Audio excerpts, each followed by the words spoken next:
I am really delighted to be here and fascinated by the fact that we have, the first time that I counted, it was like over 35 people were interested in cultural adaptations, which is a topic very close to my heart that I've been involved in now for a number of years. So we'll have the next 3 hours is going to be on this theme. I don't know about how much you know about me, or was there any information given to you about me, but I've been involved in treatment research for some time. What I've prepared is an introduction and going into some depth into the issues of cultural adaptations of treatment and prevention trials, and how, in my mind, that's really a fundamental aspects of working with diverse populations, with ethnic minorities, and with other oppressed groups, both within the U.S. and outside of the U.S. internationally.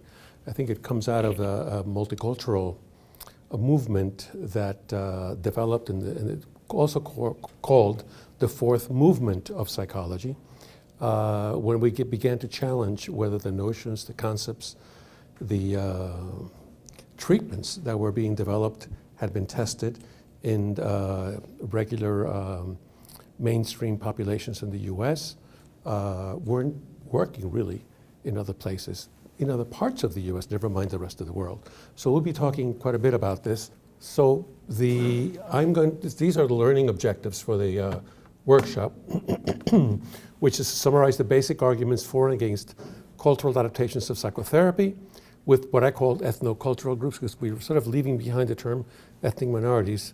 And diversity is like too diverse of a term, so ethnocultural groups, so it narrows it down a bit. Explain how evidence-based treatments, EBTs, and evidence-based psychological practice differ, and what's the difference between these two, and why is that important to know the difference. You should be able to describe two models of cultural adaptations with ethnocultural groups, be able to present evidence that support cultural adaptations of evidence-based treatments and evidence-based psychological practice, and to identify specific cultural adaptations for ethnocultural groups. The first part of the workshop is to focus on defining cultural adaptations, focusing also on cultural adaptation in the context of evidence-based practice, that evidence-based practice is not evidence-based treatments, the pro and con arguments for both, and empirical support for cultural adaptations. We now have some evidence that's quite interesting. Some of the models of cultural adaptations and who are the folks that have developed those models, and some preliminary guidelines for whether or not to conduct or carry out cultural adaptations in research and practice. Do you have any questions? I'm just fascinated. How many of you have done cultural adaptations or are thinking of doing it, and what interests you about it? So, thank you. Well, in my case, I have a horrible cold. I don't need to use this. Well, yeah, no, you're supposed to. You're supposed to. Yeah. I'm supposed to. Yeah. It's horrible. First thing, I've been working with Spanish-speaking populations here. Well, first in Mexico, I'm Mexican, so working in Mexico, and once I moved to the States, working with Spanish-speaking populations using parent training. Well, now I have a paper under review, and I saw some differences in the way that they utilize the skills. So that's just empirical data supporting that sometimes we need to pay attention at least to some cultural variables during treatment, or well, maybe that we need to culturally adapt some treatments. So that's why I'm here. Okay, and excellent. my real work. I think it's pretty cool. Thank you. Thank you so much. There's really quite a bit of information on parent training, and there's some fabulous work that was done in Mexico City a few years ago on parent management training model, Oregon model, with Dominic Rodriguez, and I forget the other Mexican psychologist that was really in charge of that. Bernal? No, Bernal is, I'm Bernal, but no. She's a psychologist that was at the Institute of Psychiatry. But anyway, I'll think of their name. Other reasons why you're here? Well, I'm not a clinician. I'm an administrator in the school system over a new department that we've just developed working with families.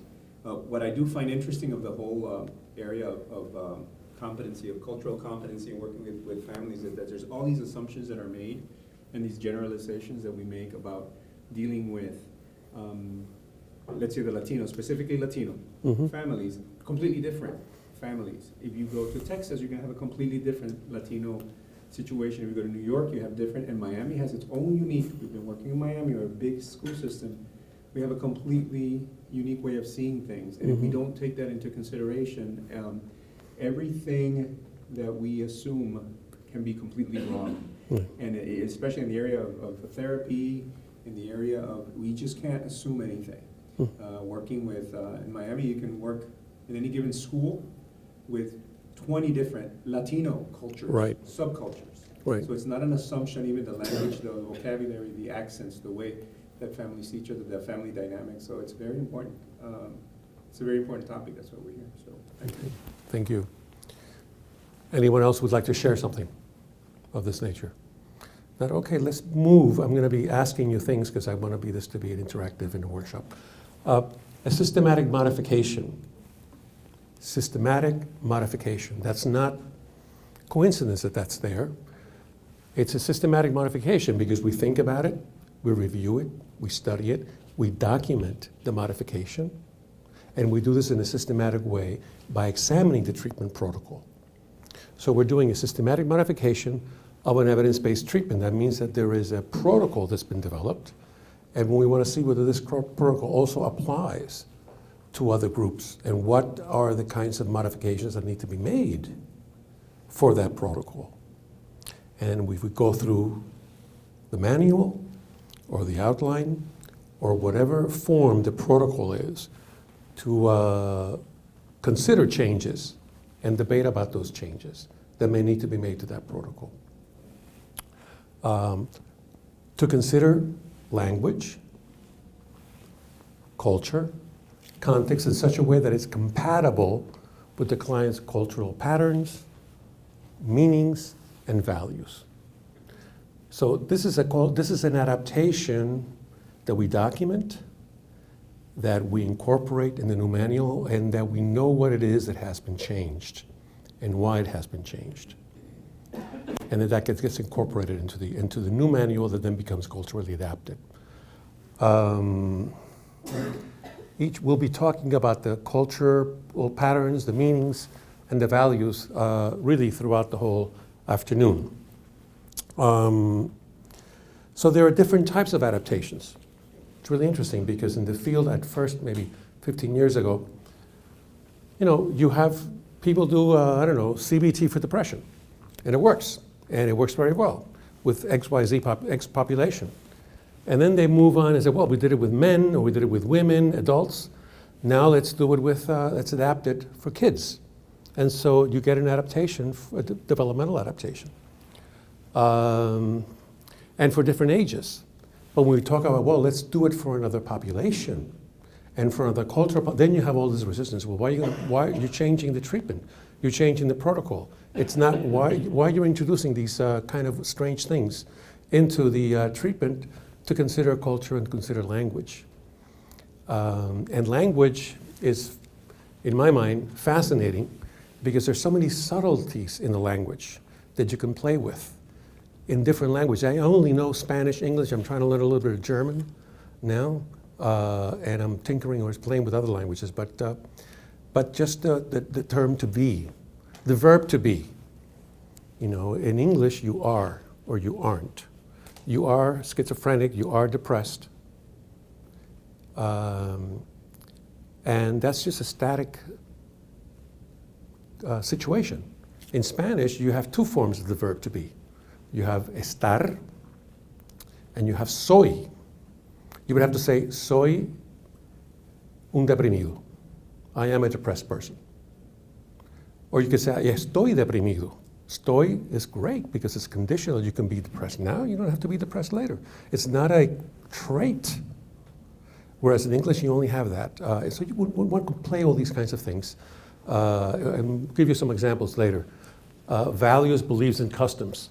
And so we can also examine what are the cultural aspects that may need to be changed, may need to be considered to work with a particular population, developmentally.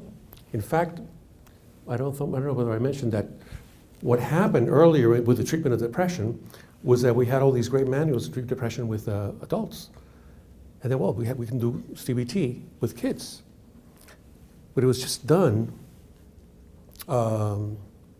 probably just, I wouldn't even want to say that. I was going to say probably just to get another grant or to get another line of funding for your research project. But when it was done with children, really about 20 years ago, they were doing cognitive therapy for depression with kids, not taking into consideration the fact the kids of a certain age don't have, logical thinking at certain ages. And so, of course, most of the trials failed at that time because it needs to be focused on behavior, less on cognition, where they get into the operational stages of developing their cognitive development. Then you can do the CBT, but not before that. It makes no sense. So sometimes it was just done as a sort of a knee-jerk reaction, which didn't seem to make much sense. What are some of the assumptions underlying what we're talking about? Well, evidence-based treatments, once they get developed and sort of with a good seal of approval with 2 or 3 RCTs that say, well, this is really a empirically supported treatment, are presumed to be ecologically valid for the groups on which they were developed and tested, but they may not be for ethnocultural groups. We don't have, in fact, most of the evidence points that many of them do not work as well as they should. And so it's an assumption that the research that we have really is universal, and so we're questioning the universality hypothesis, that once it's done in one population, it could just be taken and transported to another place. It's not a McDonald's. In fact, even McDonald's or Burger King in the 1960s in Miami just had hamburgers and some kind of diet soda, and I just saw the McDonald's movie the other day, which was fascinating. I recommend it. It was an interesting thing. But of course, I see cultural adaptations everywhere now. But now in the 70s and in the 80s, what happened to McDonald's? Well, you go to a McDonald's in Miami, and you see Cuban coffee, and you see guava pastries, and you see flan, and you see all these things that would never have come into the market because the population, the context, and the culture made that change. Change. Interestingly enough, same thing happens in Puerto Rico. You get Puerto Rican coffee, and you get different kinds of aspects of the Puerto Rican staple diet to get folks to come in. I was at a coffee restaurant, at a Starbucks in Istanbul. So I like Starbucks. Who would want to drink Starbucks in Istanbul when they make such great coffee? I had to go in because I see cultural adaptations everywhere. So this is another adaptation. I see what Starbucks did with their menu. And what they did with their menu is they have the cafe americano, they have the cappuccino, they have the latte, whatever, and then they get to the bottom, they have Turkish kabish. I think it's kabish or kabif, something like that.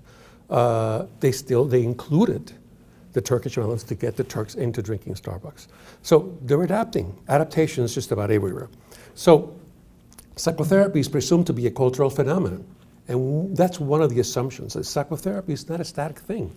It is a cultural product. It developed at a particular point in time, responding to the context and the particular culture in which it was developed. And this is a proposal that Frank made. Actually, Frank originally in the 1960s, in his book, Healing, Psychotherapy and Healing, and later with his daughter Julia, he revised it in 1991. So transporting conventional models of evidence-based treatments to other cultural and linguistic groups can result in the use of psychotherapy as an instrument of assimilation. And that's been done historically with different groups. And these are some of the kinds of concerns that I have, that it can bring folks into a fold of thinking a certain way of a particular cultural group in a particular line of thought that move people into an assimilated position. So of course, my coming from Puerto Rico, when I moved actually from San Francisco to Puerto Rico, actually, I will tell you that story later. Let me just move on because I'm going to. So, consideration in cultural adaptation. So, any intervention will have, or all interventions, I would dare to say, will have a propositional model, a procedural model, and underlying philosophical assumptions.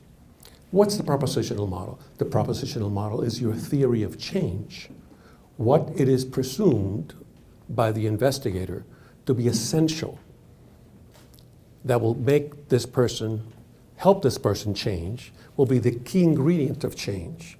So in cognitive therapy, obviously it's changing your cognitions. In behavior therapy, it's changing your behavior.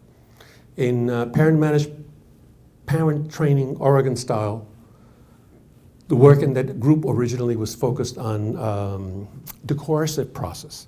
Gerald Patterson developed a wonderful research in the coercive process in families. And then he and his wife, I'm blocking her name now, sorry about that, developed the parent management training model that focused on the coercive process. You have to change that process of coercion, interpersonal process of coercion, for other kinds of parenting, types of parenting behaviors to evolve. So if we mess in terms of adapting the propositional model, then we have a different therapy, totally different therapy, because we've changed the theory, we've modified the theory of change. The procedural model is essentially the way in which one proposes that change is supposed to happen. Those are the steps for change, or the method of change. Some of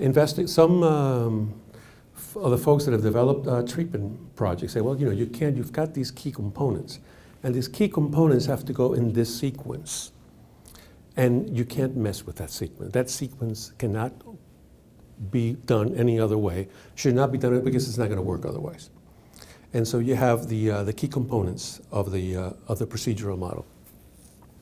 What happens is that, from my perspective, that those key components, nobody really has done the research where the sequence of those components have to be done in that particular step 1, step 2, and step 3. For example, in CBT, we usually begin with cognitive component, then we follow with a behavioral component, followed by an interpersonal component. But, I mean, we've done it that way. It seems to work pretty well, but there's no reason why I couldn't start with a behavioral component if, in my view, what really has to happen is some behavioral change that may not be connected to some cognitions.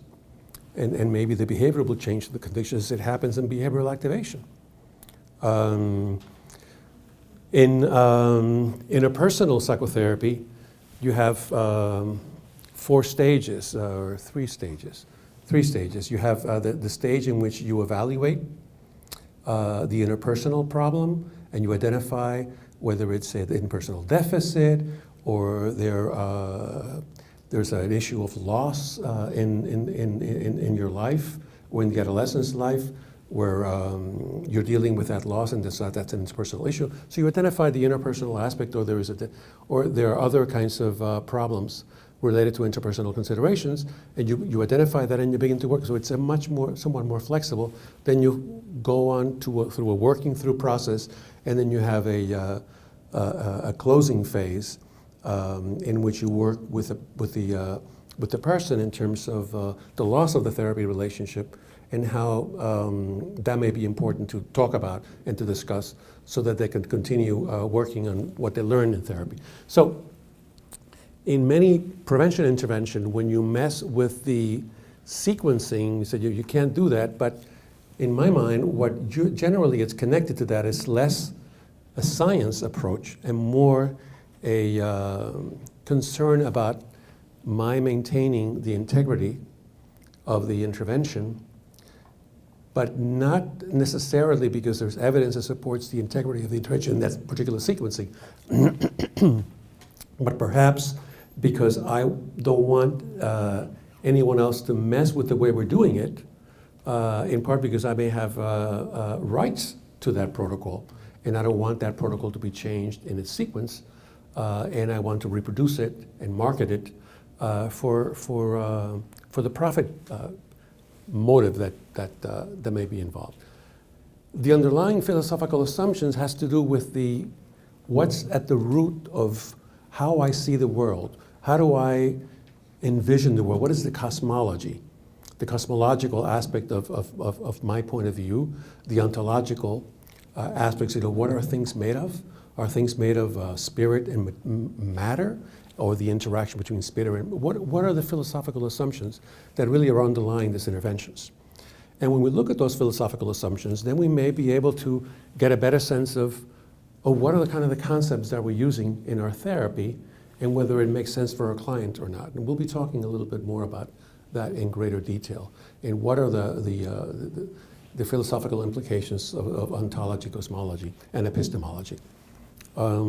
So all is pretty much well and good when you have symmetry between the group that you tested the intervention and these aspects of the intervention, or what make up the intervention. But when you have a second group and you've tested it with this group, and they tend to be middle class, white, educated, verbal, intelligent folks, for the most part, it works with them, generally maybe from the Midwest. I don't want to overcharacterize it, but I'm using that as an example because that's what happened with psychotherapy research. Most of the studies were done with women, which were educated, white, middle class. We used to call them Yavas, young, attractive, intelligent, verbal, intelligent, and high SES. And and so, well, treatment worked very well. But you bring that to the inner city, or you bring it to Texas, or you bring it to, I don't know, the inner city in Philadelphia, or New York, or Chicago. I'm not so sure that's going to work. So then we need to test whether it works or not. And that's what cultural adaptations is for, to really attune the intervention, or even to say, this is not going to work at all, we have to develop a whole new intervention. And that would bring us more into the indigenous research. We can also talk about that. So why do we want to culturally adapt? We want to culturally adapt because we want to improve engagement, and we know that where we lose folks is in the engagement phase. People are not engaged because we're accustomed that they come to our office or they come to our private practice and you make an appointment, but the engagement phase is critical. And so we need to do things differently to engage our patients in a therapeutic process or a treatment or intervention. We want to also improve retention because they may come once and not come back. And so it's not the model that this is their problem if they don't come back. We could be more assertive, and we can be more proactive in making sure that folks remain in treatment. We want to increase relevance by addressing specific risk and protective factors of ethnocultural groups that may not be the same as for the majority population or the seemingly majority population. We want to identify system clusters that may be specific to certain populations. And we also want to increase the probability of having a culturally competent process. It doesn't guarantee it, but it sort of increases the probability. And the bottom line is we want to improve outcomes.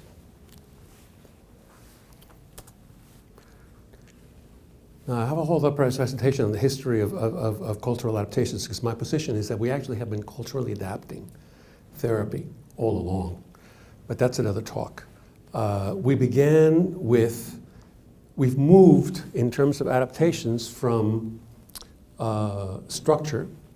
Actually, the slide that the last speaker before lunch made a comment to the person next to me, that he said that, he enumerated all the areas in which there have been progress in different fields, and then he showed that for psychology, he had the image of somebody sitting in a chair, talking to somebody else sitting in a chair, and I said to the person next to me, actually, we have changed in psychology and in psychotherapy, because originally, 100 years ago, which was the message that he sent, really we had people sitting in the couch, laying in the couch in intensive psychedelic psychotherapy, 4 or 5 sessions a week. Now we move from the couch to the chair to the phone and to the web and to other media of delivering the intervention. The intensity has changed from 4 to 5 sessions a week to 1 session a week to really every other week as well, or once a month in some cases. And the format from individual to group to family, couples, networks, and adaptations respond to the changing context and to the sociocultural context. In our context now is the evolution of evidence-based psychological practice and evidence-based treatments.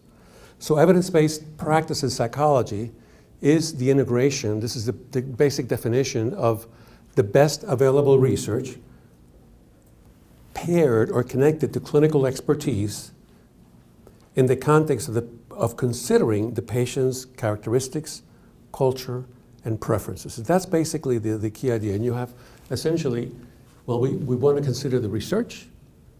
I'm going to consider my own expertise, the expertise of the therapist, of the provider, drawing from the research what might be best for this person, and also considering the cultural characteristics, the preferences of our client population. That's evidence-based psychological practice, which became actually APA policy, I think in 2006, something like that. So we have then this alphabet soup of evidence-based psychological practice, empirically validated treatments, empirically supported treatments, and evidence-based treatments. And this whole thing began with the task force that David Barlow appointed in the early 90s, and he appointed Diane Chambliss. They had this task force. And they did a review of the treatments that were available, and they came up with a table that was published, and they called them empirically validated treatments. They call them validated because there have been at least two or three clinical trials, and the criteria to be validated, you had to have at least 2 clinical trials from maybe the same group of investigators, but another third trial from another group of investigators, or you need to have a bunch of single case studies that had to be done with multiple baselines. It happened to be that Stanley Su was then appointed to that committee of science and practice of Division 12. He said, you can't call this empirically validated, and you can't call it empirically validated because you're only dealing here with, at best, internal validity. You're not dealing with external validity because none of these studies are in any way representative of the population of the United States. So you can't use the term empirically validated. It's valid. It's not true. So then they changed the term to empirically supported treatments. And anyway, the debate went on. Now there's actually a webpage. You can go into the webpage of Division 12 or the Society of Clinical Psychology, and there's now a proposal for additional criteria, doing systematic reviews and meta-analyses to get the category of an intervention with strong empirical support. So the initial APA task force, when this happened, we're talking 1995, the DSM had been published in 1980, which was critical. What happened with the DSM-3 was that it began to be used by the aseguradoras, how do you say aseguradoras? The insurance companies, thank you, the insurance companies. And then if you didn't have the diagnosis, no ticket, no laundry, you're not going to get paid. So everybody had to put a diagnosis on to get paid in the practice. So when they came up with this idea of having evidence-based treatments in a list, everybody became a little bit scared that all of a sudden, to get reimbursed for my patients, I had to have one of these, and there were only 7 treatments that were empirically supported. So there was almost like a minor revolution within APA, particularly with the practice sector of the organization, to come up with a different alternative to empirically supported or evidence-based treatments. Then Ron Levant put on a task force focused on identifying treatments that work with specific problems and so on and so forth. And the movement evolved into a proposal for the evidence-based psychological practice, which is what I mentioned, the consideration of the best available research, the expertise of the clinician, and by expertise does not mean that you have to be a guru in psychotherapy, that you have basically the essential skills from an accredited program that enables you to practice independently, practice psychology independently.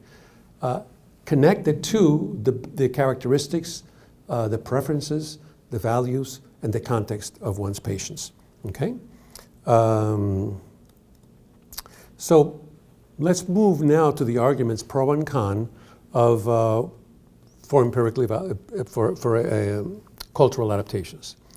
Here we're talking about that the same treatment manual protocol should work for all patients. And this is why supposedly we shouldn't adapt, because it's got generalizability until you prove it otherwise. So you should use these protocols and don't worry about what happens, because let's see whether it works, and if it doesn't work, then we work with it differently. Some agencies began requiring at the time, we're talking about SAMHSA, we're talking about the CDC, we're talking about other organizations that required their agencies, in the case of the CDC, to use EBIs. EBIs, what do EBIs mean? I think evidence-based interventions or something like that. And they have it in their webpage, and they've modified those terms. In terms of SAMHSA, they have a webpage where you can submit your agency's treatments, the evidence that you have why the treatment works, and they're a little bit more lax with the criteria, but they want evidence-based programs and practices is what they call it, EBPPs.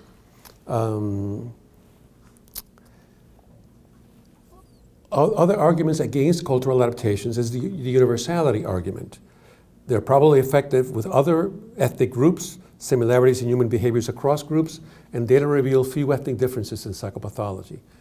Of course, they hadn't done a study to see whether that actually was the case or not. And then there's also the internal validity argument. The adaptation may produce confounds. We don't know what adaptations are being done. Are observed differences a function of treatment adaptations, the new population, or both? And so these are some of the arguments that are being used. And then also it's the evidentiary argument. Research shows that evidence-based treatments are appropriate across ethnic groups. This is a paper by Miranda, Huey, and Paulo. The suggestion is to simply include more ethnic minority patients into efficacy studies. And of course, you know that we have a lot of evidence that shows that despite the policy at NIH to include ethnic women, children, and ethnic minority in RCTs, they don't get included. Something happens, that people forget about it, or they justify it, or they do the best they can, and they say, well, we weren't able to do it. Minorities don't want to come in to our clinic. And they've gotten away with it so far. There's a feasibility argument. It's impractical to adapt and test treatments for every ethnic minority group. I mean, come on, this is a very costly enterprise. You've got to translate instruments in some cases. You've got to do back and forth translations. Then you've got to do adaptations. And so this all requires additional resources and money, personnel, training, and makes the study a lot costlier. And then there's a science argument. This is bad science because it limits generalizations and it's too specific.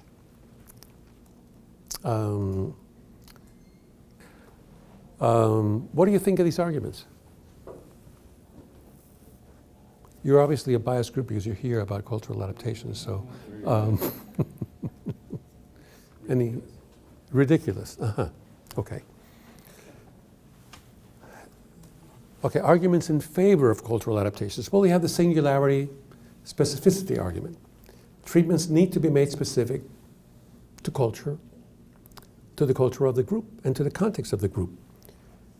The values of subjective culture need to be considered in the treatment of ethnic minorities.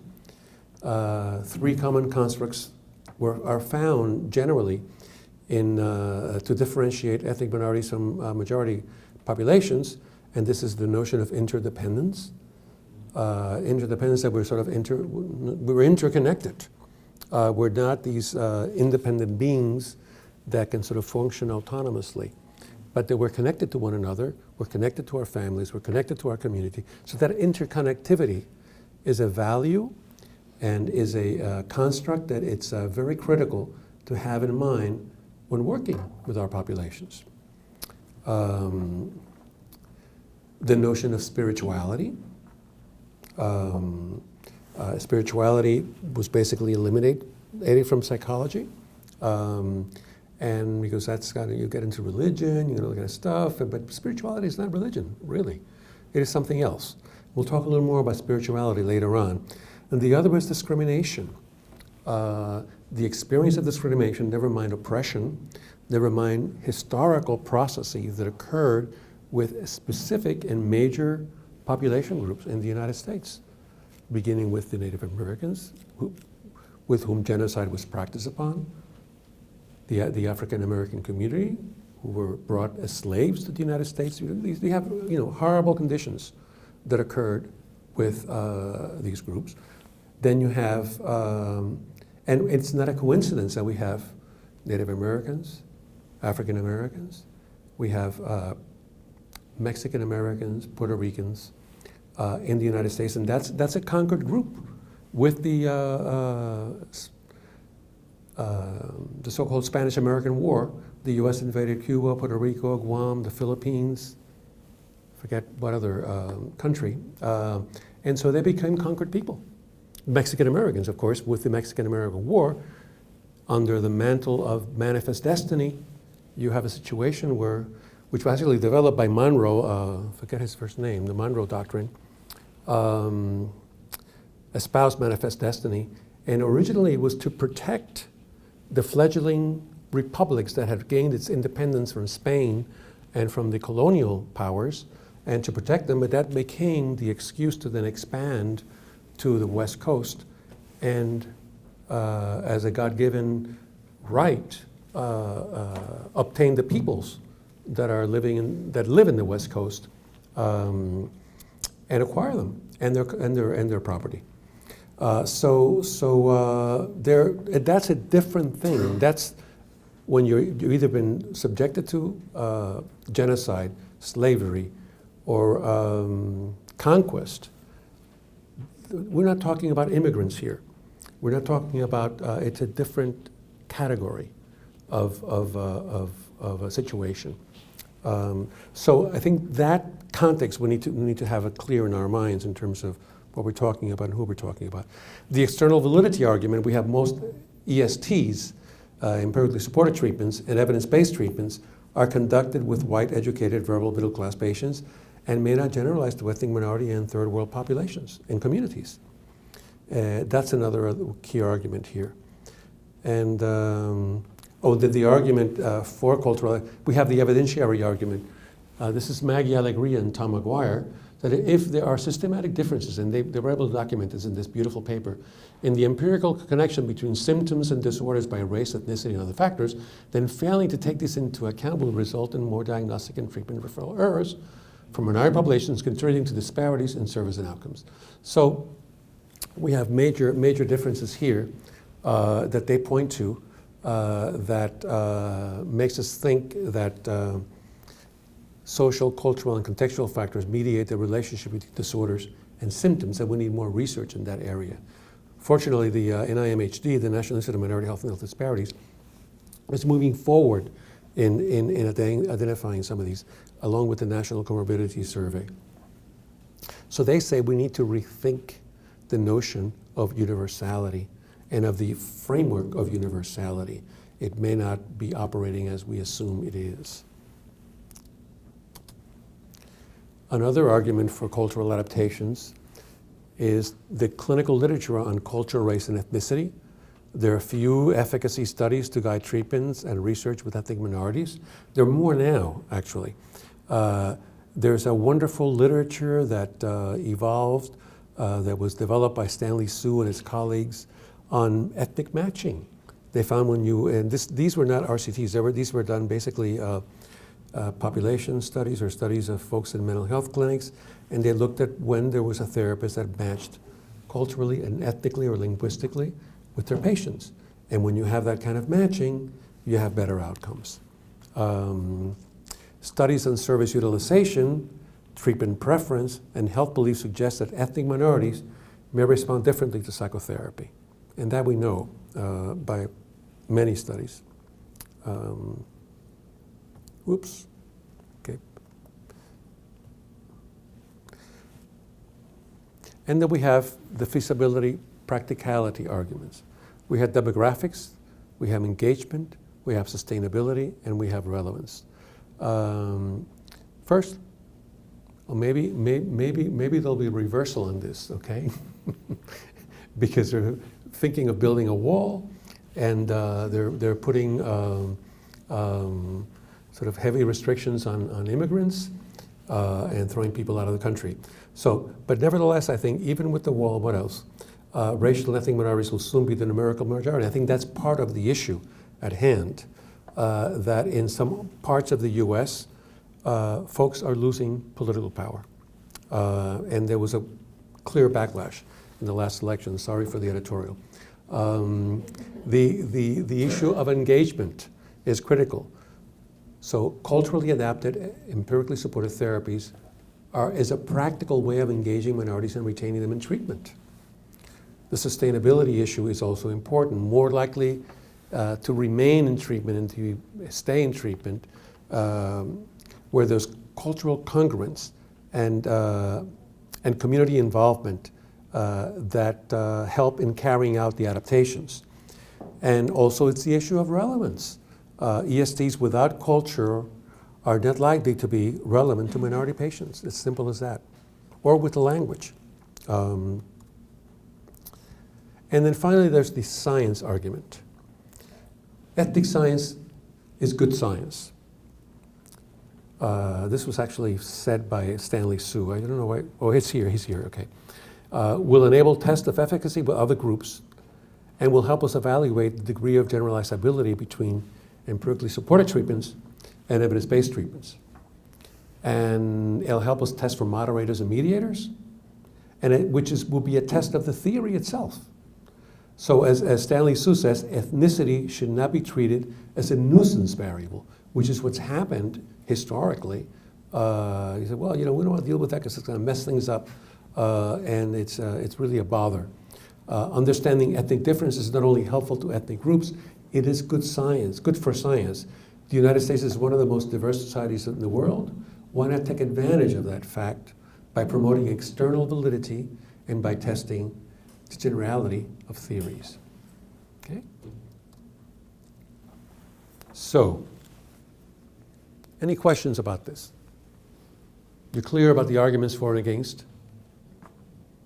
Who have I not convinced? Everybody's convinced? You're not convinced? No, you were scratching your nose or your face. Okay. Okay, here in Patricia Redondo, 30 years ago, psychologists began to recognize and address cross-cultural issues. The first multicultural summit on competencies documented listing of 10 competencies. It's a position paper on cross-cultural counseling competencies. This is Daryl Su now. There's Stanley Su, there's Daryl Su, there's another Su.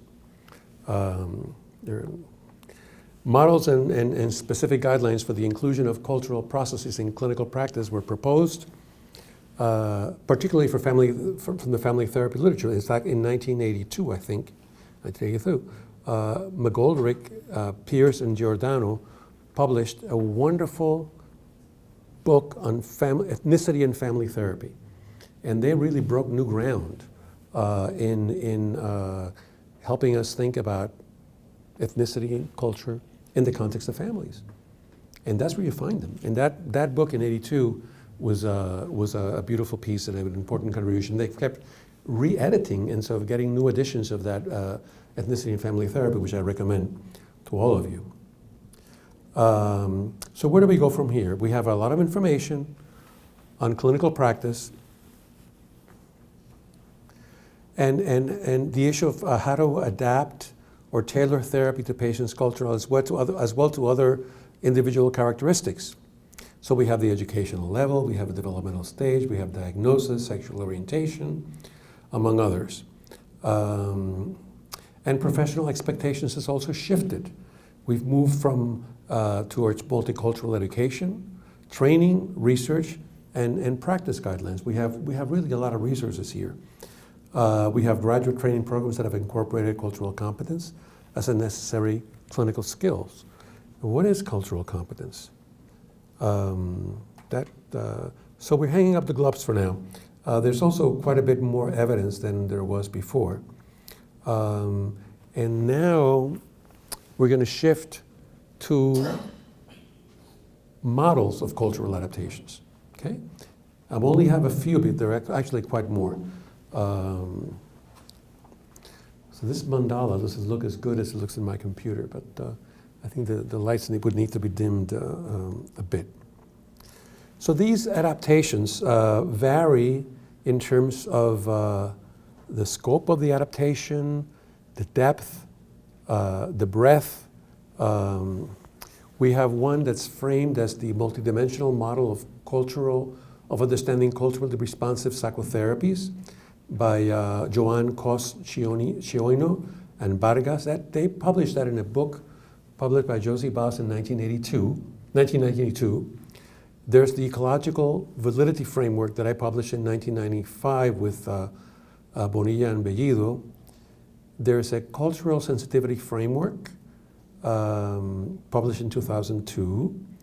There's a cultural adaptation process model by Dominic Rodriguez and Liz Wheeling. And I should say about Dominic Rodriguez that she and I published a book that you will hear about later, but also she was one of the, we worked on this, developing this slides. Some of the ones that I did a while ago while she and I were collaborating on these, and we began to conduct workshops on cultural adaptation, so I need to give credit to her as well. There's also the hybrid prevention program model proposed by Felipe Castro, Manuel Barrera, and Martinez. And there's a selected and directed treatment adaptation framework by Anna Lau. There's a heuristic framework by Manuel Barrera and Felipe Castro. And there's an integrated top-down, bottom-up approach of adapting psychotherapy by Wei-Ching Wang. And that's focused on Asian Americans.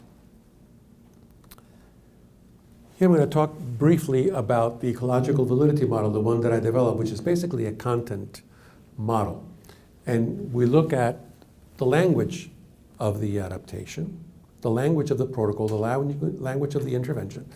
But by language, it's not only whether it's Spanish, English, French, Chinese, I don't know, patois. The language is the language of the community, the language, for example, with adolescents. Adolescents have their own language. I'm sure many of you notice. So you have to know what it is they're talking about, because sometimes it's incomprehensible. And now with the texting, it's even more interesting. So we need to sort of be in that world. We need to know what it is that's going on, because they have their own peculiar, particular language. And so we need to know that language. Who are the people involved in the intervention? Who are the folks in there? If somebody is black, the other person is white, can we talk about that difference and what that might mean in terms of racial issues, racial consideration? Who are the people involved? If there's an adult and there's a child, are they more or less the same age? So we need to think about what would make most sense. For example, when we were doing our study with adolescent depression, I decided that we wanted basically to train our therapists the most that we could, but we wanted them to be as close as possible to the developmental age of the adolescents that we're working with. They were much more closer to the reality of adolescence than I certainly was.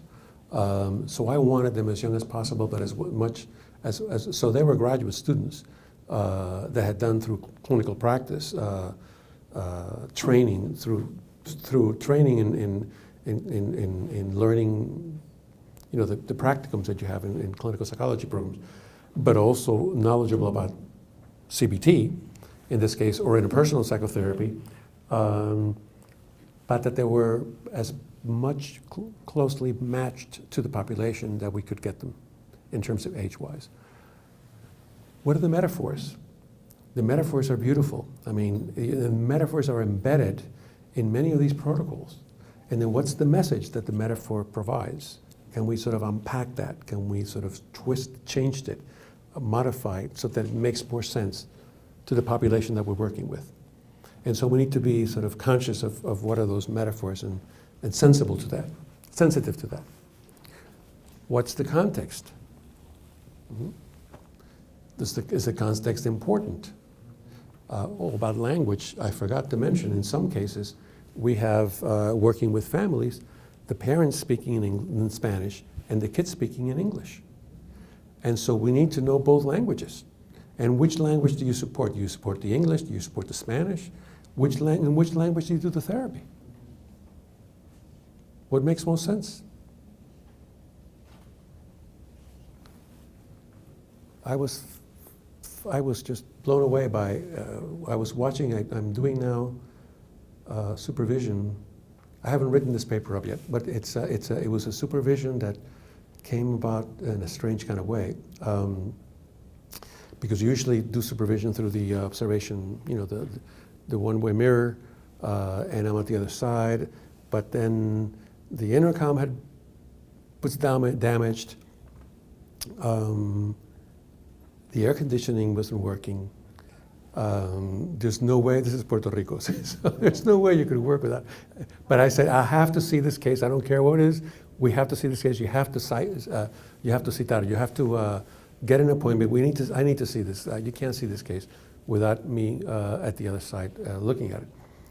So then I said, I'll open up the clinic. It doesn't matter if it doesn't have any air conditioning. Of course, I go open the clinic, open the door, and this steam comes out of the clinic. It was impossible to see anybody. So we'll see the family in the research unit. We have interview rooms in the research unit. I said, okay, professor, okay. What I'll do is I'll put my iPhone and I'll call you in your iPhone so that you can hear the session and you can send me text messages as to what do you think I should do, or your comments. I said, okay, great, let's do that. So I go to my office. I get a call from her, but what she did was that she took her laptop, her Apple computer, and she pointed it to the family. And then in the phone that I received, I got the image of the family. And so I was doing supervision. This is in one floor of one building. I was in another floor of the building. I said, my God, this is great. Of course, it was my excuse to buy an iPad, certainly just right after that. But I began seeing the family. I began doing supervision through that medium. You don't have to have all this, sort of fancy wiring and connections and whatever to do live supervision anymore. You can just do it with some of the. We have to make sure that nobody can intercept the Wi-Fi connection. But I began supervising that way. So that's another sort of fascinating way of being able to provide direct supervision, on the spot, live supervision with our trainees to work with families in other cases. And I forgot why I started telling you that story, because I don't know where was I, context or? Context? That was context. So. The Spanish and English, that's right. The Spanish and English, yes. And so, so in one case, we had these kids, thank you for that. Now I remember what the link was. What happened was that the kids started talking in English, in perfect English. It's, my God, what is doing? This is Puerto Rico. Why are they speaking in English? Spanish is supposed to be an instrument of resistance, in our context. Why are these kids speaking in English? And the mom and dad are speaking in Spanish, and this is crazy. I can understand this in the United States, but not in Puerto Rico. But it happens. Anyway, so then what are the goals? Are the goals in tune with the goals and the values of the families or of the patients that we're seeing?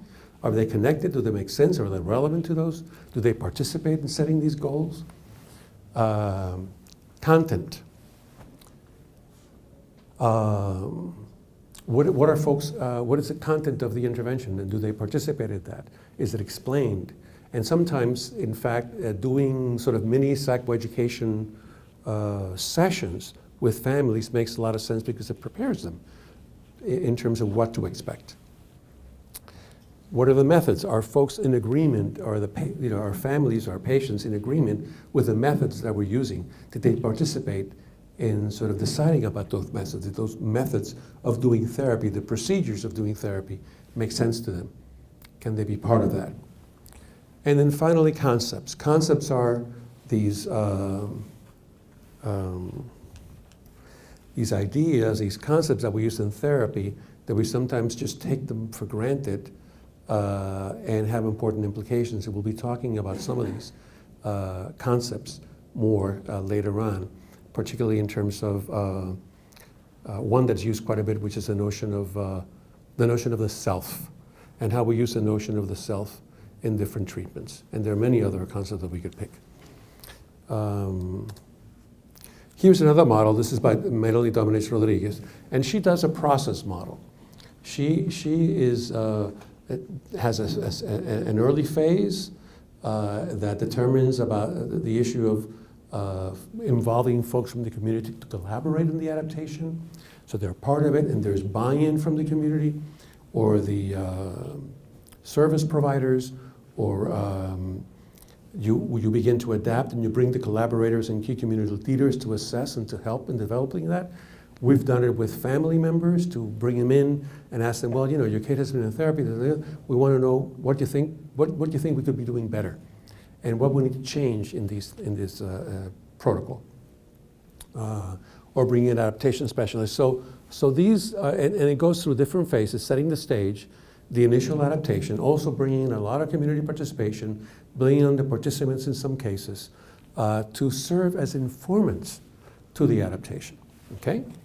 And last, we have the adaptations iteration. Once you have the adaptation, then you test it out, and then you see how it works. Then you bring folks back in. How did this work out?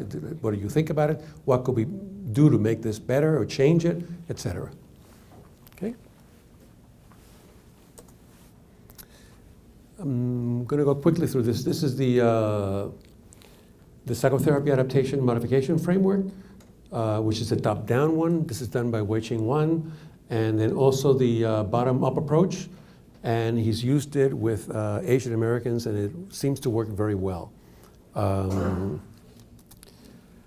Selective Adaptation Model is done. It was developed by Anna Lau out of UCLA, and she begins by developing surveys of relevant risk factors, social validity ratings, and clinicians' focus groups to inform what's needed and what needs to be changed and adapted and what are things that are totally unacceptable that you shouldn't be doing.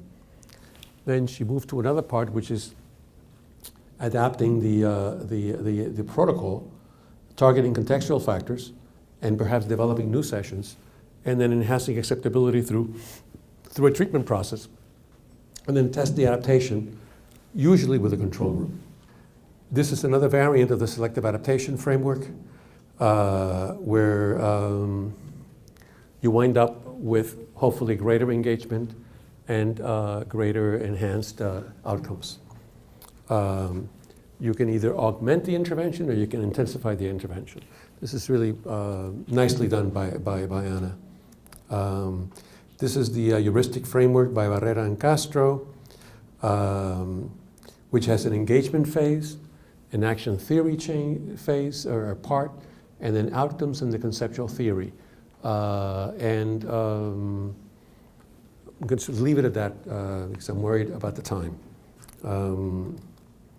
And then we have one that's actually quite interesting, which basically divided in two categories. Surface adaptations, otherwise known as window dressing. That is, you're in a clinic and you sort of put on graphics or posters of Mexico or of Puerto Rico or of Cuba. Well, I don't know about Cuba, or of tropical things. In the waiting room and things like that. You can change the food if you're in an inpatient setting, in music, language, etc. And then the more in-depth, which is close to the kind of thing that I recommend, is the socio-historical, psychological, environmental, and cultural processes that influence behavior for different ethnocultural groups.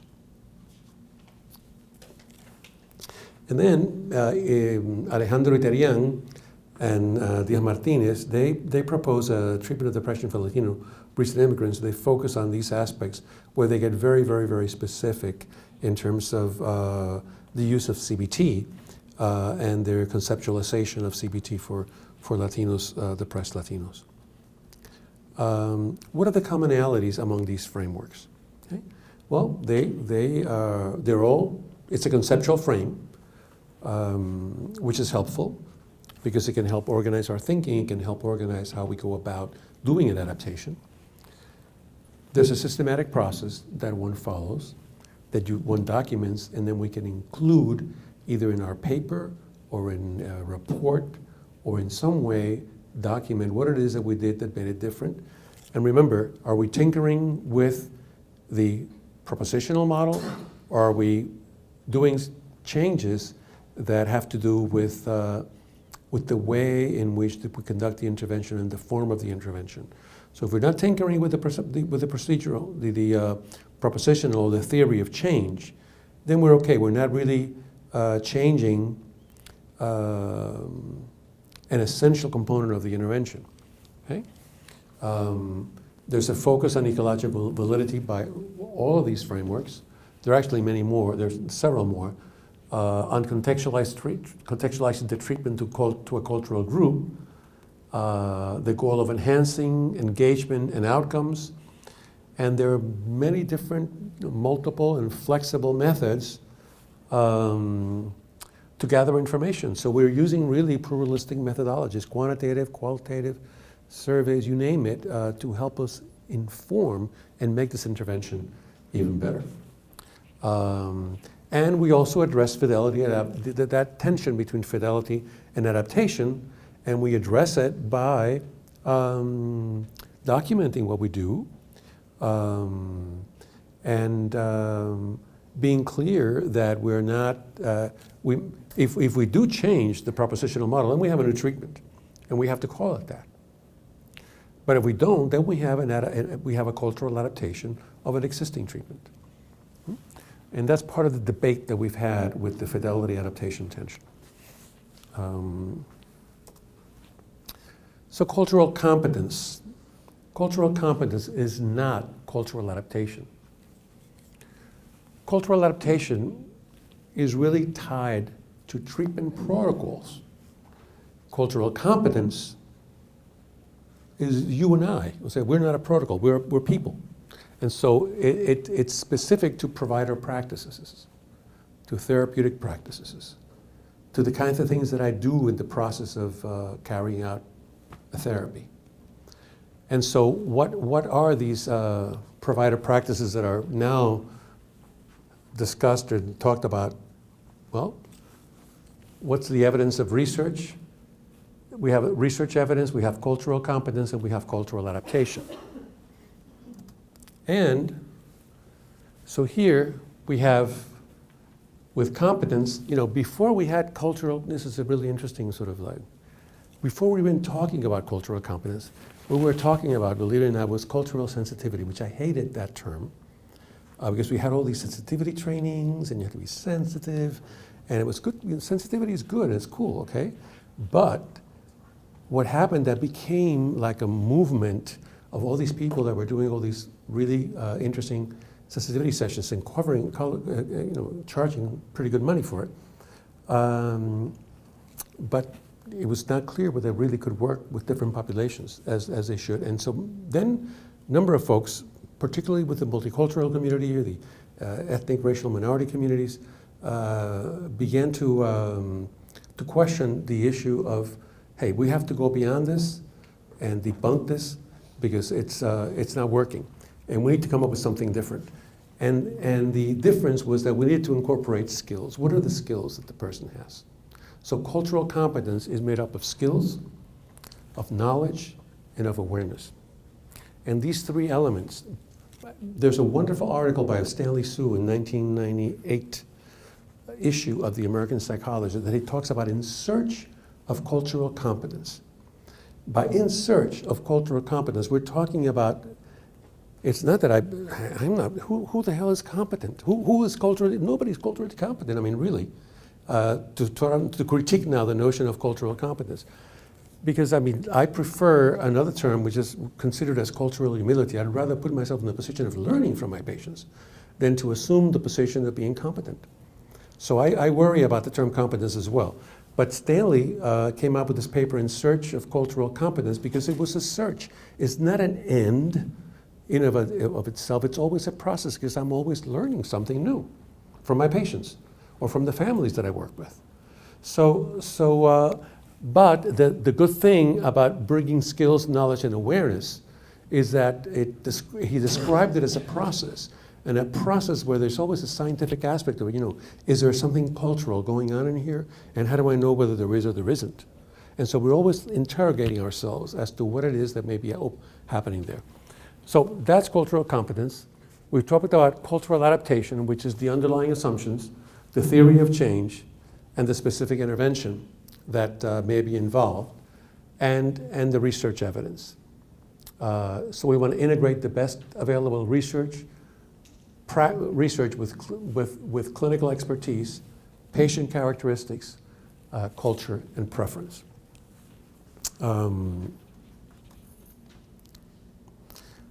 So we have another potential swampland in terms of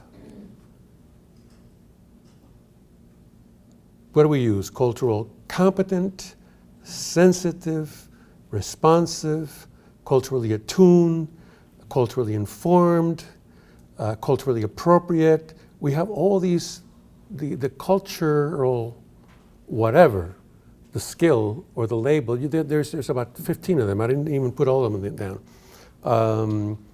These notions, they vary in degree of intensity.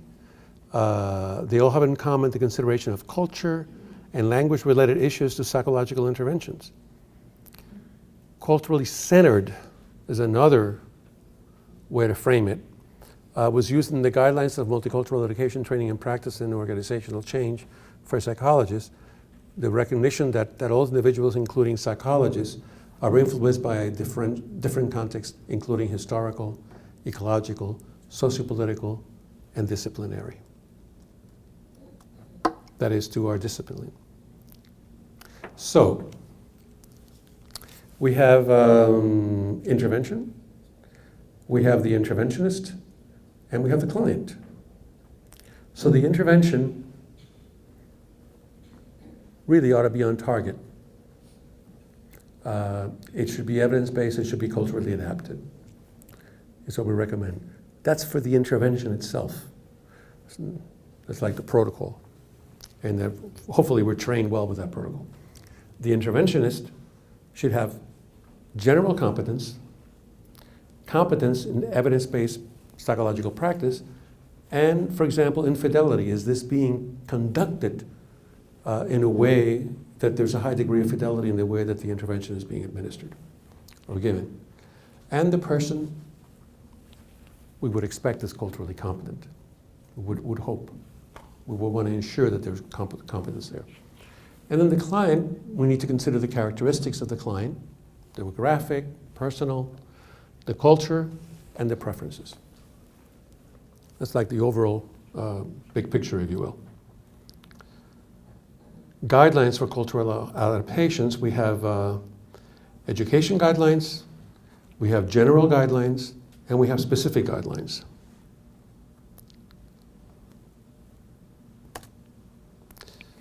First, is a cultural adaptation needed? Is there evidence-based, are there evidence-based treatments for the presenting problem? Okay, there are. Okay, great. Are the EBTs accessible to the treatment providers? Well, maybe, maybe not. I don't know how many folks have different manuals, or you have to buy them. It's a real pain in the neck. Some folks are asking a lot of money for their manuals. Maybe they give you the manual, but then they ask for you to be trained in that manual, and then you have to pay some pretty good money to get trained in that approach.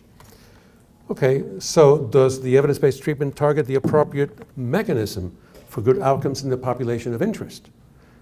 Well, there's a really good CBT, trauma-focused CBT. There's some really good evidence on it. Can we just transport that to Puerto Rico, hook, line, and sink? Or transport it to, I don't know, Texas, hook, line, and sink? Or bring it to Namibia and do it with folks in Africa? Are other treatment-related procedures valid that we could use? Are the issues related to fidelity and fit united by an and or versus? These are the kinds of questions that I think help in thinking about evaluation guidelines. And then general guidelines have to do with using a conceptual adaptation framework to identify the elements in the adaptation, to carefully document the adaptation changes. The problem is that's a problem. The complaint is that you can't really publish, what you did, the adaptation, because it's too much, too large, and doesn't fit in the articles that you want to do. But you could also publish that as a separate piece. And we've done that in book chapters and things like that. Evaluate the integrity of the original treatment model vis-a-vis the adapted version. So how is there still integrity, or have we changed some critical aspect of the intervention? And the fifth is reevaluate outcomes from the refined adapted evidence-based treatment, of the refined adapted evidence-based treatment. So we need to reevaluate, is it still working as well? Is it going well? What evidence do we have that this is, remains solid, on solid ground? And then specific guidelines is to involve the target population. I would involve them from the get-go in trying to develop this or adapt this. After I conducted 2 clinical trials with depressed adolescents, I'll tell you that story a little bit later on, I hope.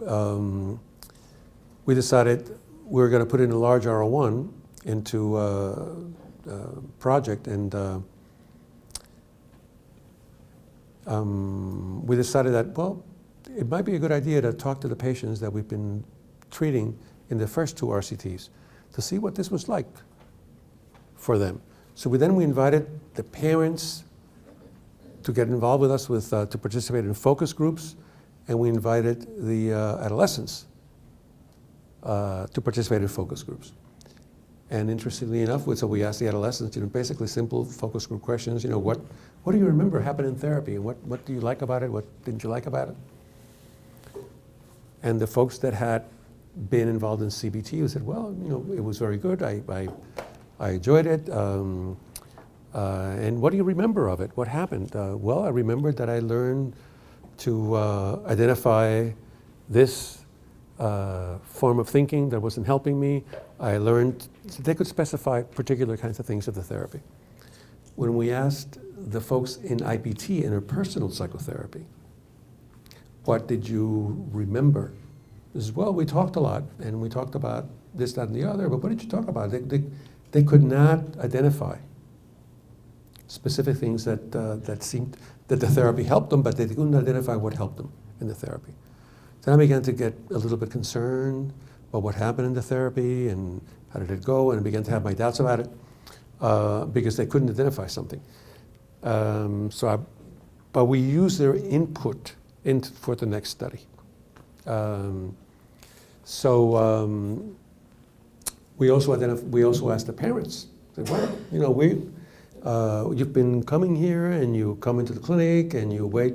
And so the parents said, well, we come to the clinic, we have to wait for our kids for about an hour or so or more, and we don't know what you're doing in there. I said, what is it that you would like? We offered them therapy. Would you be interested? None of them, except 2 parents, wanted family therapy, and one wanted individual therapy. Nobody else wanted therapy, which I was surprised. They wanted for us to give them tools to be able to deal with their kids. Because they said, this is going to happen again. There's going to be a crisis, and you're not going to be there, and we want to be able to deal with it. So give us the tools. So then we began talking with them about developing a psychoeducational intervention in which they helped us develop. And so we developed it that way, based on their input. So that's what I mean about involving folks in not only, and I think the parents are the most knowledgeable. So we're knowledgeable about psychology and some of the things that help, but we need their input on what would be acceptable and useful to them. And then planning the adaptation, pilot acceptability, feasibility of the treatment intervention, obviously review of the literature on issues, themes, and constructs of the barriers to treatment with the specific population, and consider specific details of the delivery of the intervention. What seems to be workable and whatnot. And now we move to identify cultural adaptation for a specific psychotherapy with a particular ethnocultural group. And let's see whether we can pull this off. Take a moment. All of you have worked with patients, correct? Clients or participants in some kind of activity of a mental health nature that you had. Think of a particular patient or a moment in which you made an adaptation or an accommodation in your treatment approach with someone who was different from you. Take a moment to think about that.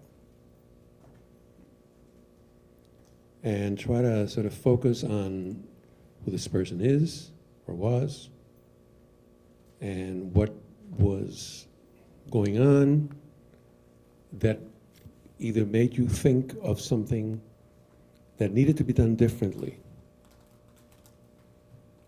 And probably most of us here have had experiences of otherness in different contexts, but something of that in therapy with a client that you thought or you believed that there was something that needed to be, that wasn't what you usually would do, but that you thought that this would help. Who has identified a moment like that with a patient or with a client? So I work at a children's hospital.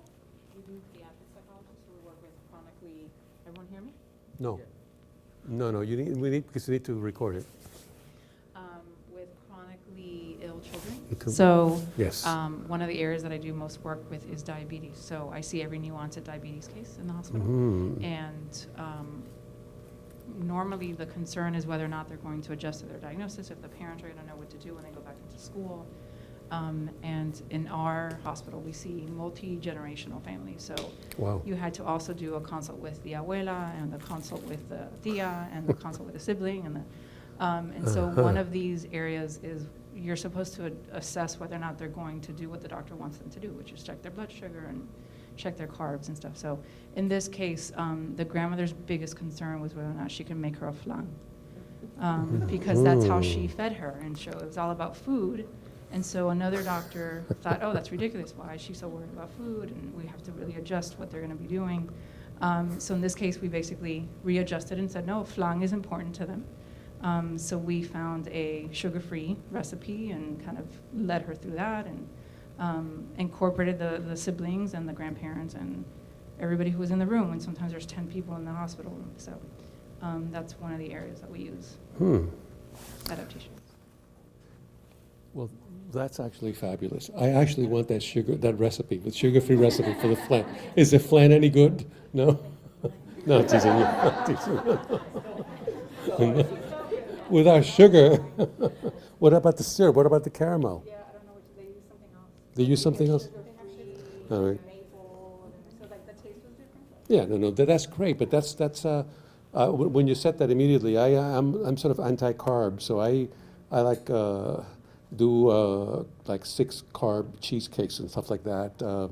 So I can really totally relate to that. So I was teasing you about that. So the client that came to therapy was really like the whole family, really. And the issue had to be the diabetes and the management of diabetes of this adolescent. She was what? Like 10 years old. Oh, 10, so it's not even, that's even, wow. And so one of the things that you did, which is really very creative, was to find ways of involving the grandmother and letting her do the ways in which she sort of gives and feels that she can give to her granddaughter or son? Daughter? Yeah. To the granddaughter through food, which is, normal. And so you didn't get into a battle with her. You didn't get into a battle with she would have gotten into a battle with the other family members or with the MD, and it's probably sabotage. That's when the MD understood that there was a need to have all his approach to things. Okay. We actually have a project ongoing that is doing cultural adaptation of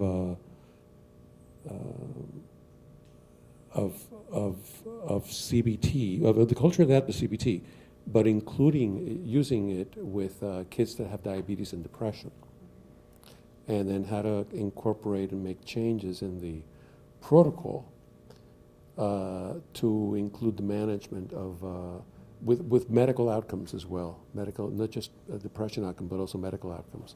So we're in the process of that. The fellow who's doing that, his name is Eduardo Cumba, who's head of that project. But it's very tough. And when we were dealing with adolescents. If the diabetes becomes the focus of the struggle for autonomy with the parents, then that could cost the kid's life in reality. So we really want to sort of focus on getting everybody to support the adolescents in the management of their diabetes, because it's really, these are type 1 diabetes cases, so very difficult. So thank you for that. Who else? Who else has a moment that they can share of some accommodating or some change or adaptation?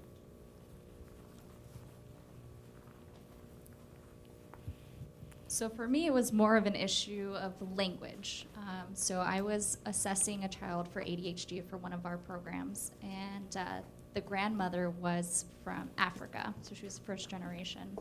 I want to say maybe Egypt. And when we were getting information about the the child, she mentioned that he would often take his brother's belongings. And so when I was reflecting back to her, I said, oh, he often steals his brother's things. And for her, the word steal had a very negative connotation, and she kind of was taken aback. So I had to think more about the way that I would talk to her throughout the assessment and throughout treatment. Mm-hmm. Great. Someone else. Okay. No. I used 2 mics.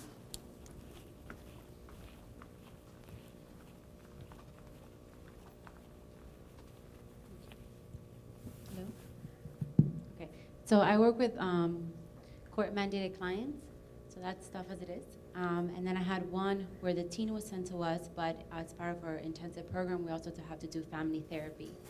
And the family was from one of the Caribbean islands, and the family expressed to me that they didn't trust me because they thought I was part of the system, especially with the whole court and everything that was coming in. So they were not going to participate, and that she didn't want me in the house. And so because it is court mandated, I didn't want to push back and say, well, you're court mandated, you have to participate. So for me, it was just listening and kind of understanding her language, what she meant by don't trust you, you're not part of the system. And then just like little by little getting to know her, and that's how I adjusted my treatment. I didn't go with what we had planned, but kind of just starting where they were. And also there was another component, because the child needed a psychiatric appointment, and they had a strong spiritual background where they felt like, I'm not crazy, I'm not gonna go to that. So it was just patience, getting them to, know me, trust me, and also a lot of psychoeducation. Thank you. Who else? Let's say an example that they're willing to share.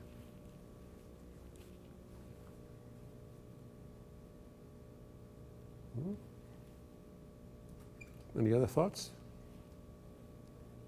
Okay.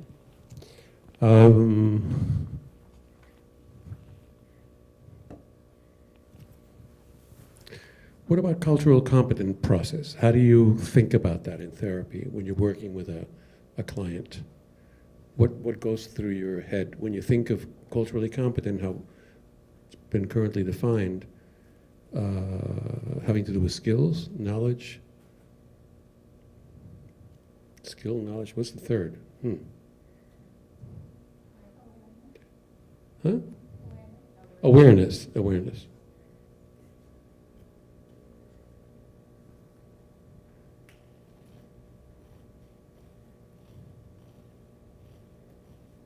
How many of you work with families?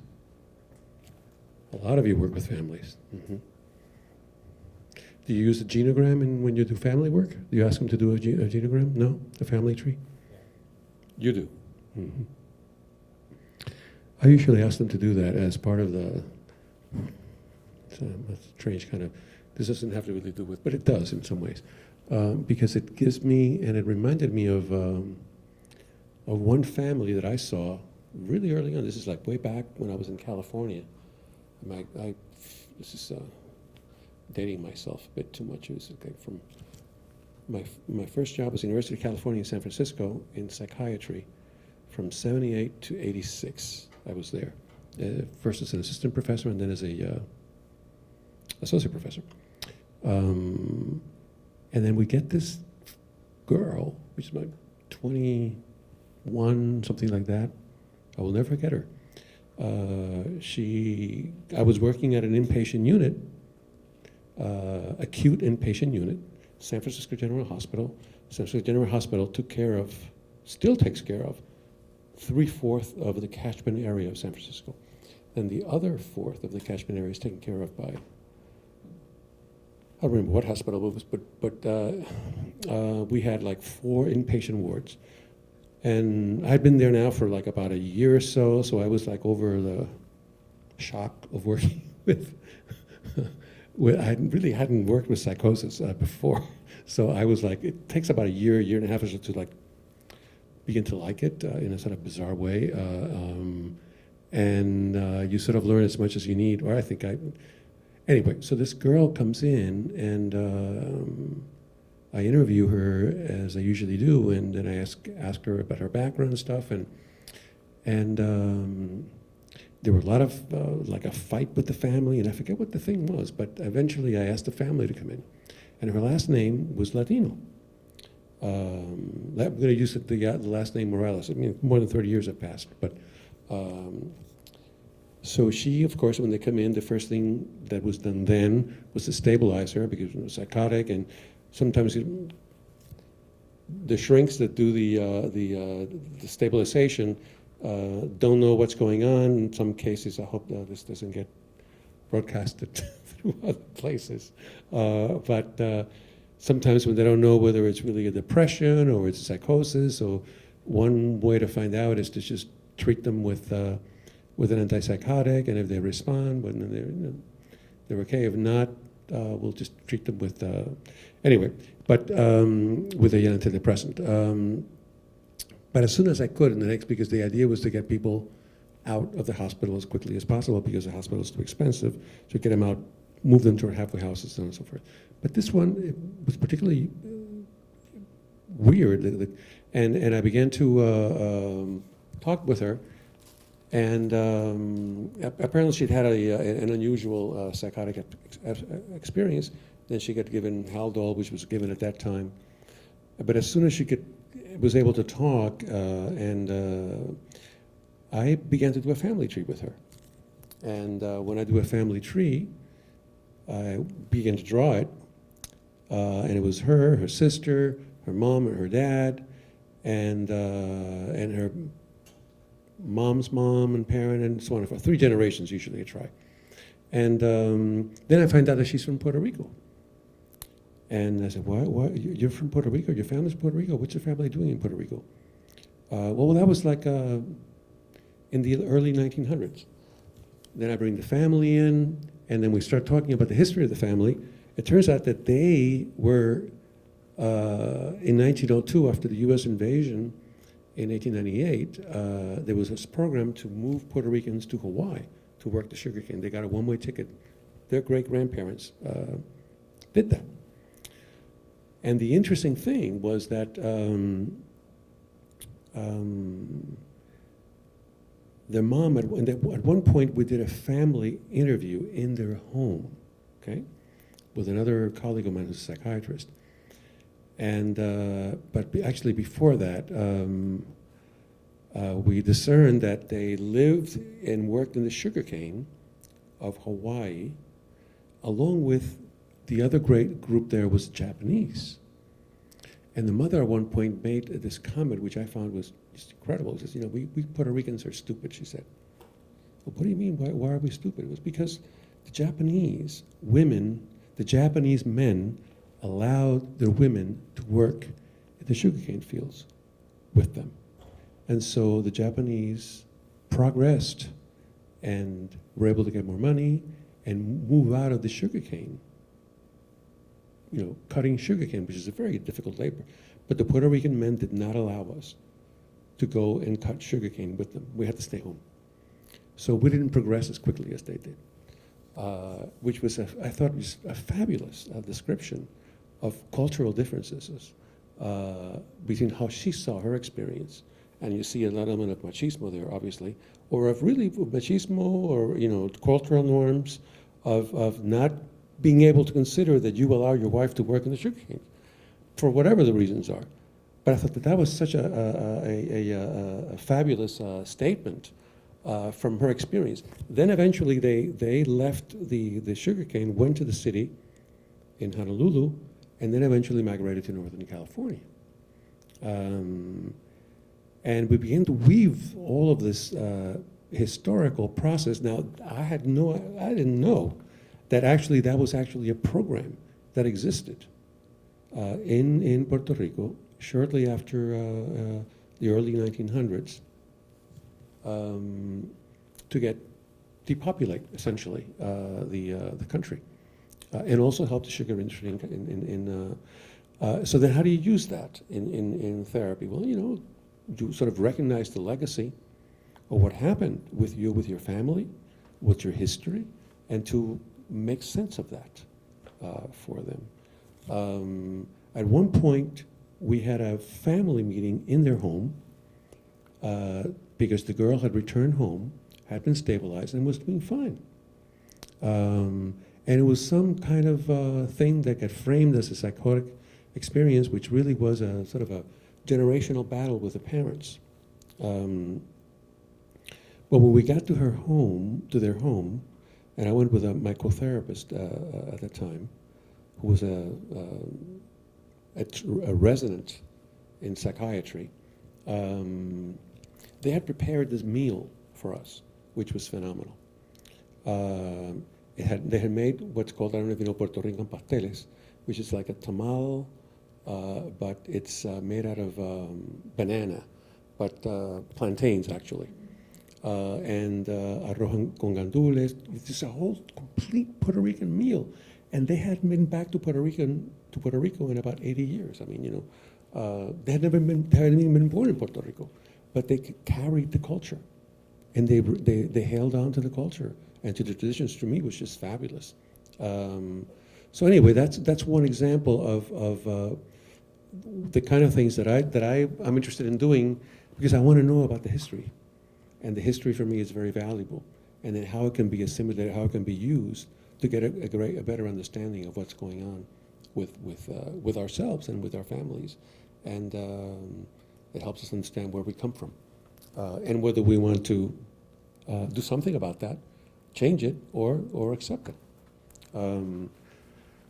So that was a hook to get in. Really, was a hook or a way to engage and to connect with them in terms of their experience, their culture, and their background. So that's why history sometimes can be very, very useful. So it sounds in the examples that the three of you gave that it was also very helpful to, in one case, deal with the language and make some changes in how you relate to the patient that each of you described. So thank you about that. The other thing is to make a checklist.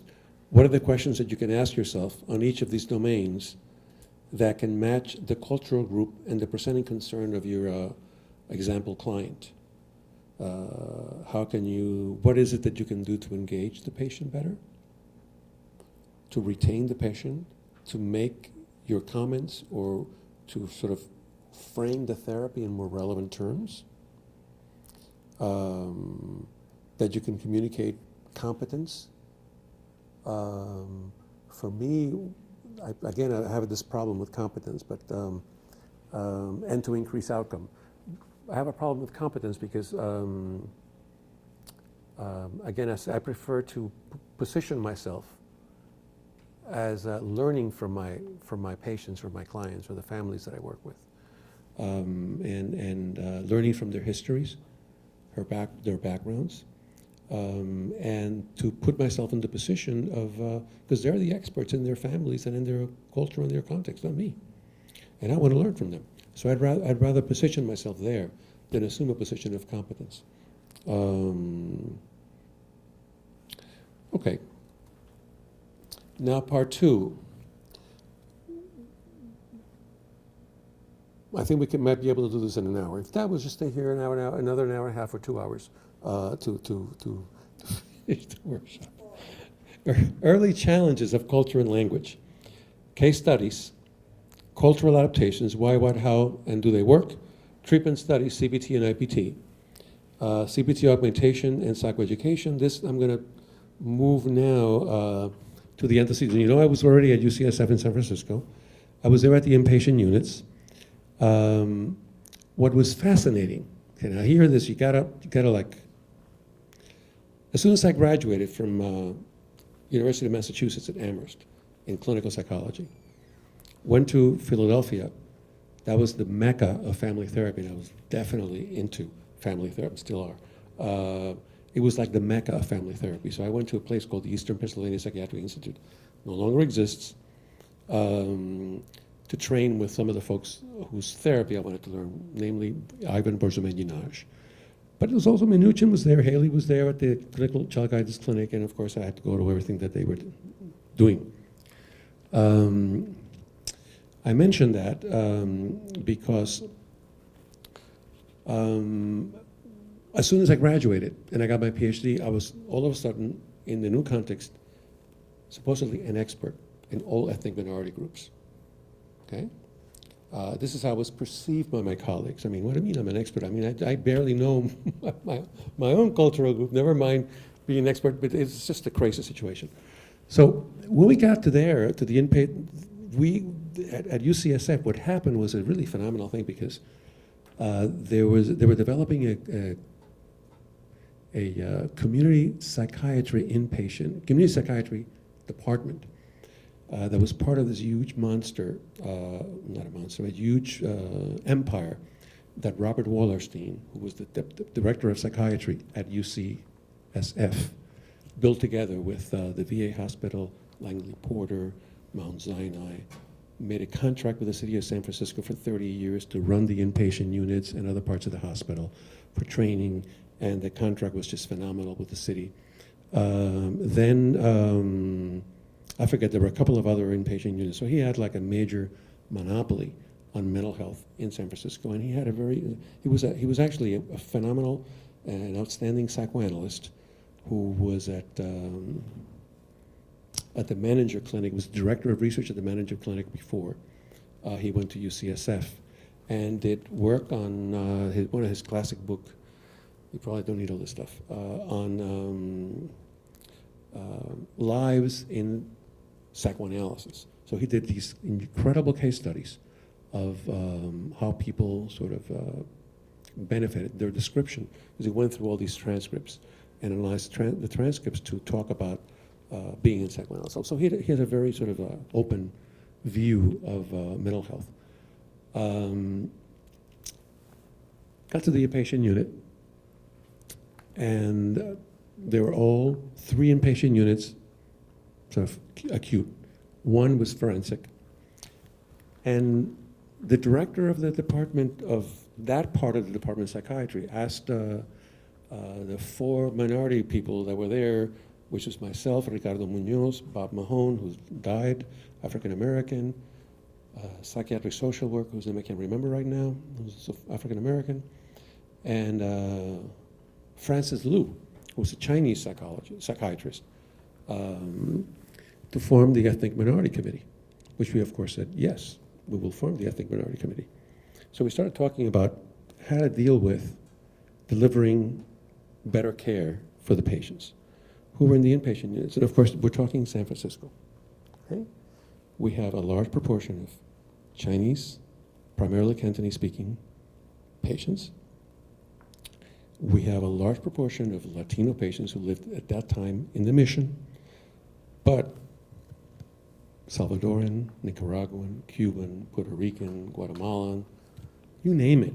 It was the United Nations or part of Latin American nations. We had Japanese, Samoan, Korean, Filipino, so you're talking about Tagalog, a whole, phenomenal. And we said, this is, and then the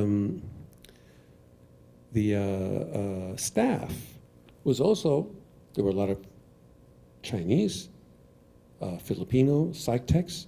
There were some Spanish-speaking nurses. There were only 2 psychologists who spoke Spanish, Ricardo Munoz and myself.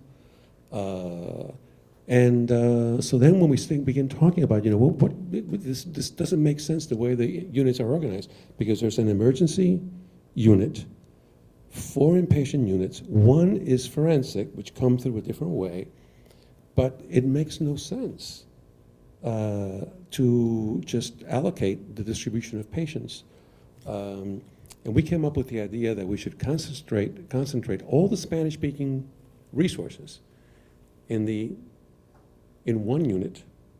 That means moving personnel, psych tech, psychologists, psychiatrists, whoever was in the department to work in that unit, and move all the Asian-speaking language personnel to the other unit. And then, of course, some in the emergency room. So when people come in and they're going to get hospitalized, if they're primarily Korean speaking, Cantonese, whatever, they go to the Asian unit, or Cantonese speaking. If they speak Spanish, they go to the other unit. There were Unit A and C. So we presented this to the director of psychiatry. He said, that sounds like a reasonable thing, but let's bring it to the faculty. So, and this, of course, again, this is San Francisco. This is a very liberal faculty, liberal place. It was then still raised liberal. So we bring it to the faculty, and everybody's up in arms. This is, what do you mean? The Spanish-speaking 1 unit and the Asian another unit, you're going to have a lily white unit, then you're going to have a black unit, we're going to have segregation all over again. So we had this whole debate about, which we interpreted this as resistance, and people being uncomfortable. And we continued to discuss it and talk about it more. We eventually convinced that we should try it on a pilot basis to see what happens. Because for us, it was a no-brainer that at a minimum, the treatment ought to be delivered in the language of the patient. It's crazy to have translators and to have to pay for the translators when we have the staff already there that can provide the treatment in the language that's appropriate.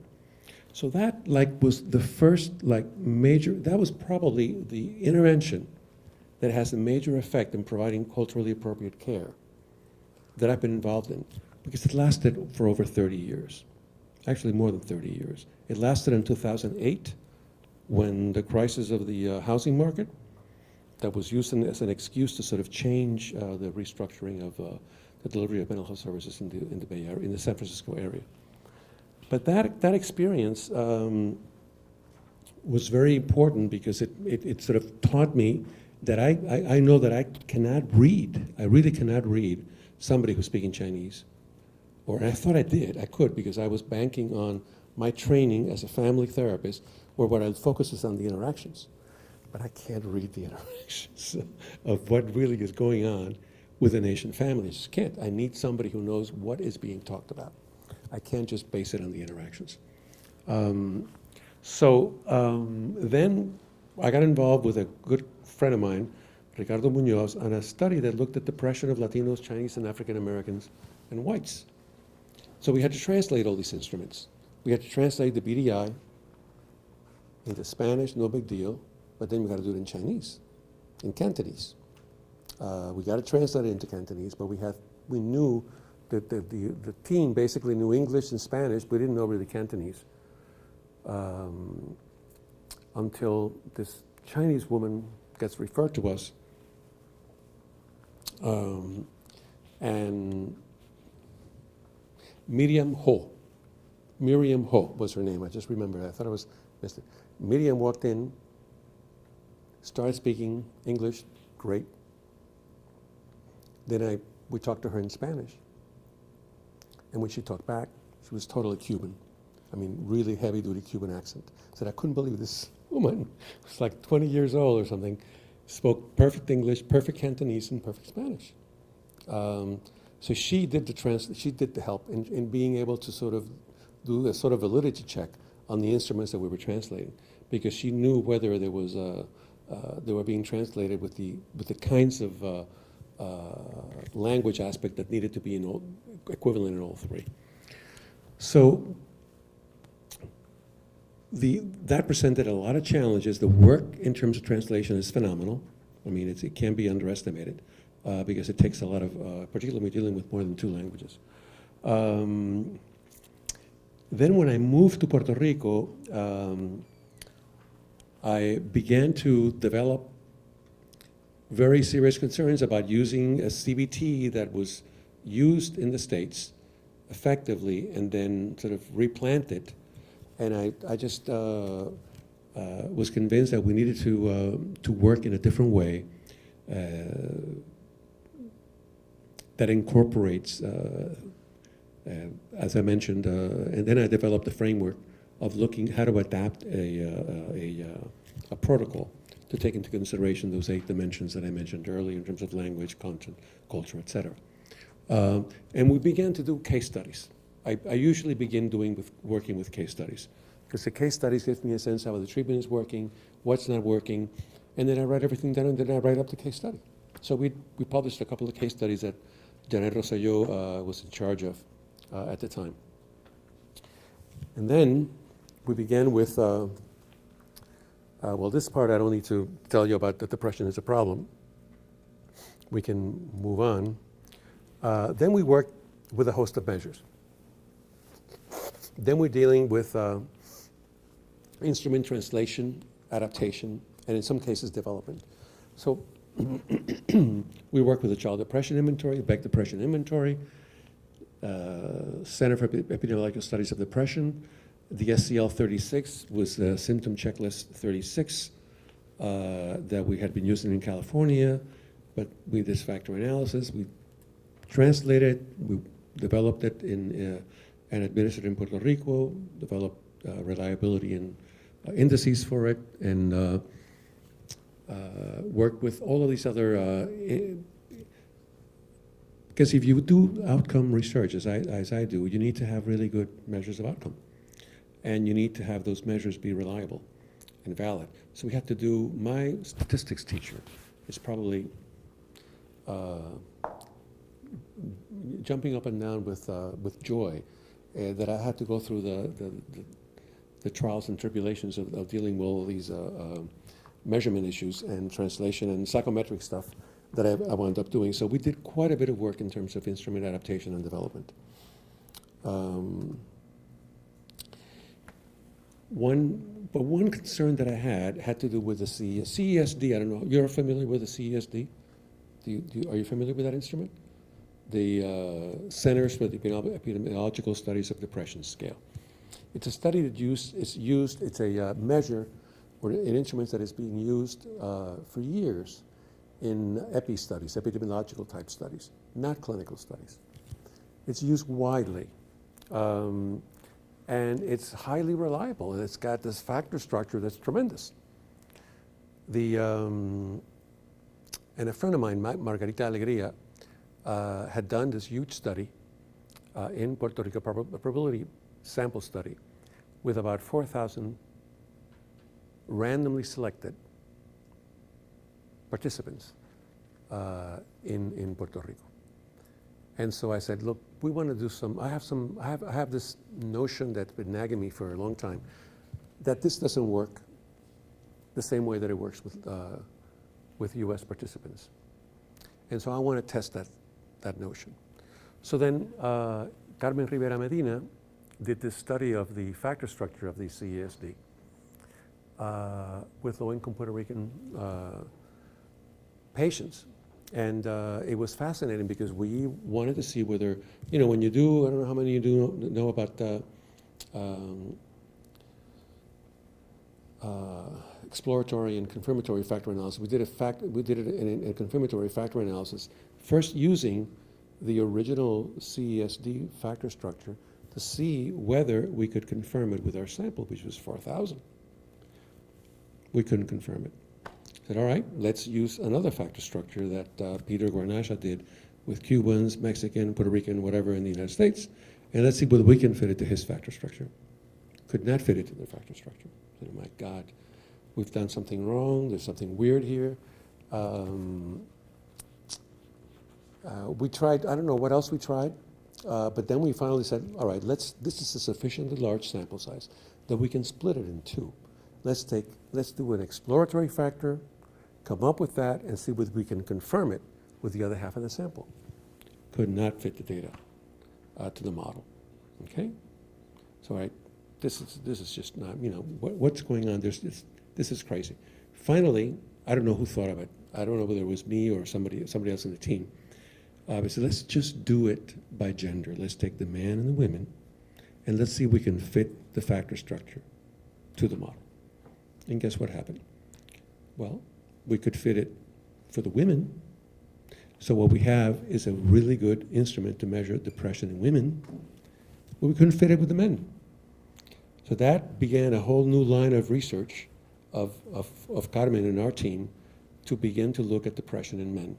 Because men do other things other than getting depressed when they're not feeling well. And what we have are really good models of depression to measure depression in women, but not necessarily men. So that began another area of research that we're excited about. The CDI. The CDI is a really great instrument. It was developed by Maria Kovacs, who was working with Aaron Beck at the time. It's a child depression inventory. We began to work with the CDI and to see whether, what are the cutoff scores that were suggested in the original papers with kids in Pittsburgh and in Philadelphia that Maria had worked with. And the cutoff points for the CDI to identify depression in the clinical Puerto Rican adolescent had to be raised to 20, not what Maria had, which was much lower. So we need to do very careful work with the instruments that we're working with. The other, of course, was the treatment adaptations, and I've talked to you already about that, developing that and adapting interventions. The assumption, of course, is psychotherapy and evidence-based treatments are presumed to be ecologically valid on groups which were developed, but not necessarily on ethnocultural groups. And I've talked to you about this already, so we can move ahead. You've seen this before, which is the propositional model, the procedural model, and then the underlying assumptions. And psychotherapy and evidence-based treatments are more effective and compatible with the client's cultural patterns and worldviews. And that's the thesis that we support and we propose. I've talked to you about cultural adaptations. We want to improve engagement, promote retention, ensure culturally competent process, and improve outcomes. And then a resume basically of some of the models of cultural adaptations that you saw before. Now, I mentioned before concepts. And I remember that we talked a bit about this, but that I was going to talk to you about some of the concepts. And one of the critical concepts in the field is the notion of the self. The notion of the self. There are different notions of the self. Now, in social learning theory, the notion of the self gets expressed how? Well, we have a variable that's used quite a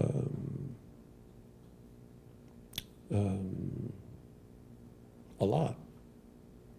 After basically rejecting that there was nothing, that the personality theory was no good, and nothing was worthwhile, and was rejected by Bandura and Walters, Bandura later on brings in the notion of self-efficacy.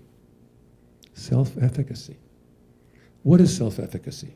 What do you think self-efficacy is? How do you understand it? You remember?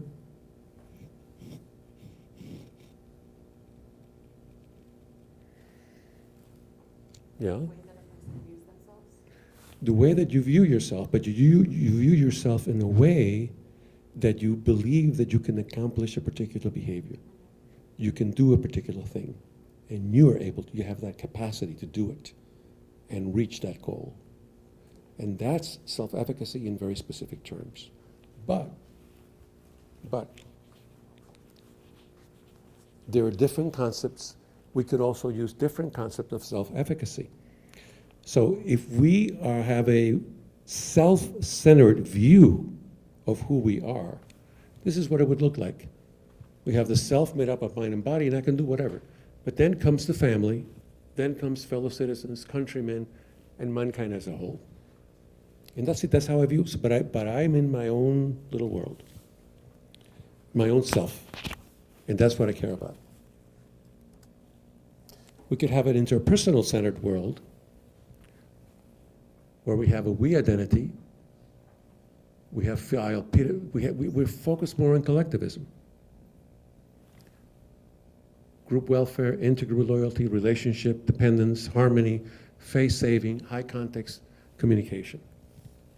Okay? We can have a Zen view of self. No self, no problem, said the Zen master when he asked and explained the deeper meaning of Buddhism.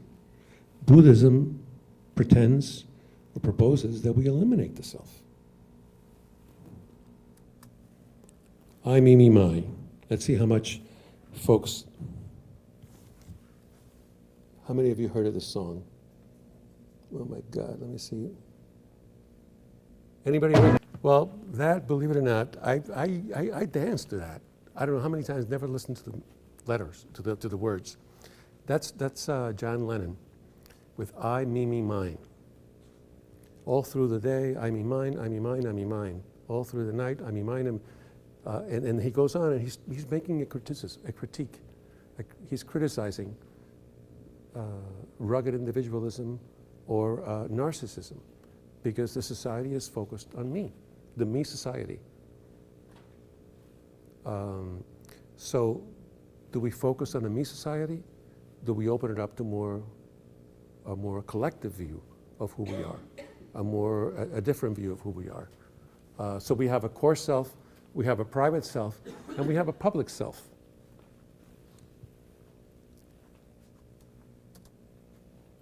The American Indian worldview of the self, it begins with the spiritual, the spirit. Then it moves on to the tribe, the family, and lastly is the self.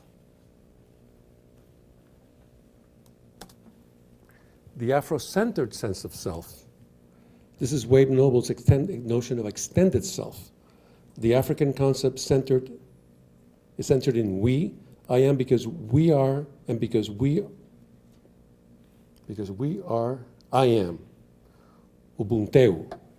We include family, community, culture, ancestors, descendants, nature, spirit. We are not separate, finite beings, and we can only achieve our fullness through connectedness and community. It implies this inseparability of the person's environment, spirit, and nature.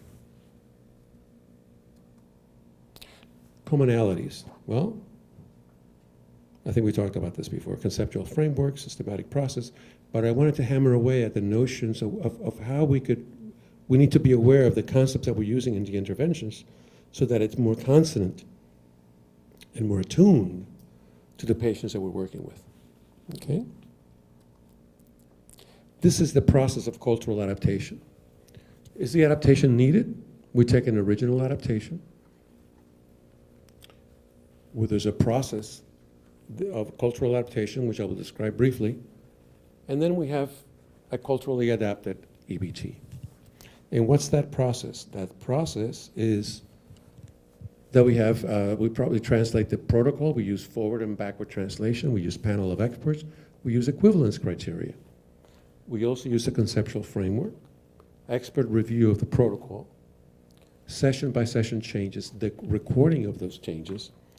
We can also use focal group in-depth interviews and experts and participants to be part of that panel of experts. And we wind up with a culturally adapted EBT. And the arrow is bidirectional because it can go back and forth. I can do it again and repeat it and see whether it maintains its key properties. Do these culturally adapted frameworks work, is the question. Okay? Well, here we have 6 meta-analyses that have been conducted. The first one found an effect size of 0.45. 0.45, you all know effect sizes and stuff, I don't know, you do, okay. So a 0.45 is like a moderate effect size, reasonably good. Given that there were 76 studies, the N size is 25,225 participants. It was the first study done by Greiner and Tim Smith. Tim Smith was the dissertation advisor, and Greiner was a graduate student. Huey and Polo did this meta-analysis of kids and adolescents with 14 studies, 1,056 participants, and he found an effect size of 0.38, but it was not significant. The others were all significant. This wasn't. But it's in the ballpark. Smith, Domenech, and myself did this study of 65 meta-analyses of 8,620 participants, effect size 0.46. What we did here was that we also coded the study using the ecological validity framework. We found that the more adaptations that were done based on the framework, the better the outcomes were, interestingly enough. Benish, Quintana, and Wampold did another meta-analysis that was published in 2001, and they were looking at studies that compared adapted versus unadapted, okay? And they found a general overall effect size of 0.41, but they also found a 0.32, which is incredible, when they compared the adapted to the unadapted. What they're doing here, because usually most studies use a control group. When you use a control group, what you have is what's called absolute efficacy. When you're comparing 2 active conditions, it's much more difficult to show an effect size. You have to have the conditions. What we know from psychotherapy research is that something is better than nothing, always. So here, the fact that they got this and it was significant is really very important, because then we have adapted against an unadapted condition. Van Loon, this is a group out of Holland, identified 9 studies in adult depression, okay? 918, an effect size of 1.06, which is incredible. An effect size of 1, as you know, it's like 1 standard deviation. So that's like a major impact on the depression of these patients for the culturally adapted interventions. Gordon Nagayama Hall, a psychologist out of who's at Oregon, did another meta-analysis still with 78 studies, 13,000, almost 14,000 patients, and found an effect size of 0.67. So what does this mean? It means that the evidence is growing. And it means that we have pretty good evidence that cultural adaptations produce better outcomes than non-adapted interventions. And the culturally adapted interventions yielded effects that were incrementally better than the same intervention in the unadapted form. So this is actually quite encouraging for us. This is the book that we published in 2002, Cultural Adaptations. You know, there are many models, types, adaptive, transformative, guidelines, evaluation, general and specific. Oops. Now I'm going to tell you a very brief story. I'm going to go. This is the first. We covered measures, we covered the adaptations, and now the field test that we did. The first study was a comparison of cognitive behavioral therapy versus interpersonal psychotherapy versus a waitlist control. Okay? And what we have are 71 adolescents, and this were with the culturally adapted interventions for both IPT and CBT that were randomized to 3 conditions: CBT, IPT, and waitlist control. This is the study that I had to do because I needed to have a no treatment control.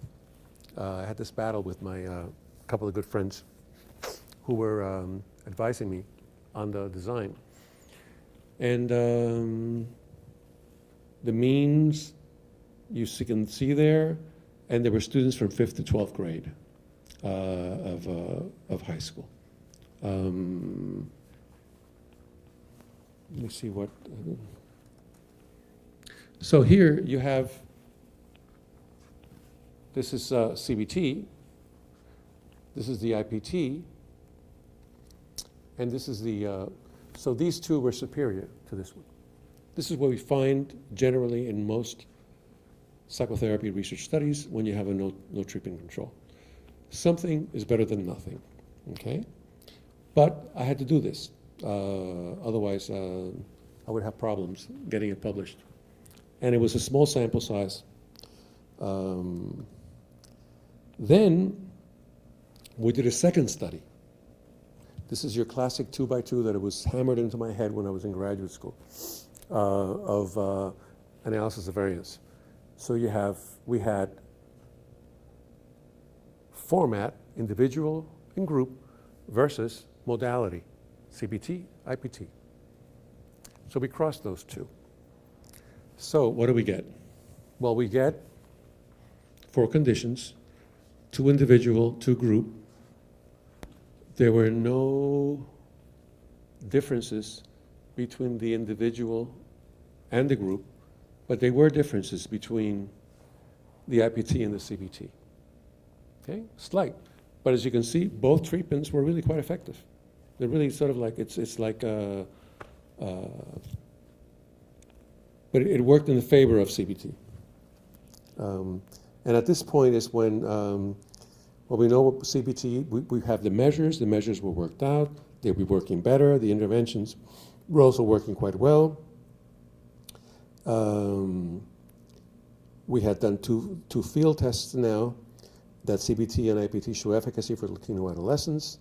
Group and individual formats didn't differ, but the fact that it didn't differ was also interesting because that means that we could use it as in trials, because if they didn't differ, there really was no major significance, and we could use it in studies we're actually using now in a study where we're doing a step care intervention, where the second step of the intervention is the group therapy because it's basically cheaper. It's more cost effective. And if the person doesn't benefit from that level, then we move to the third, which would be the individual therapy. And we found CBT superior to IPT. And here is when we began to consider what we call the TARA study. This is the R1 that was funded by NIMH. TARA, who knows what TARA means? aside from the name of a woman usually. Does that mean anything to you? The name Tara ring a bell? No. Okay. Tara happens to be a Buddhist deity, actually Hindu deity, who sits, and you have green Tara, you have white Tara, you have different Taras. And my colleague, Janet Rosselló, wanted to baptize this study with the name Tara, because Tara sits in a sort of like it's like full lotus, but you have one leg out of the full lotus position, in the position of sort of moving out or jumping out when she finds out that someone is suffering, and she goes to the rescue of the person who's suffering. So I said, all right, that's great. We'll have the name Tara, but let me think about it so that I come up with an acronym that makes sense in Spanish and English. So Tara was, in Spanish, is Tratamiento, Avalúo y Recursos para Adolescentes. And in English, it's Treatment, Assessment, and Resources for Adolescents. It took me about 3 months to sort of sleep on it, and somehow something happens in one sleep that, boom, it comes to you. So I was able to make her happy, and also make myself happy because I had a neat name that worked in both languages.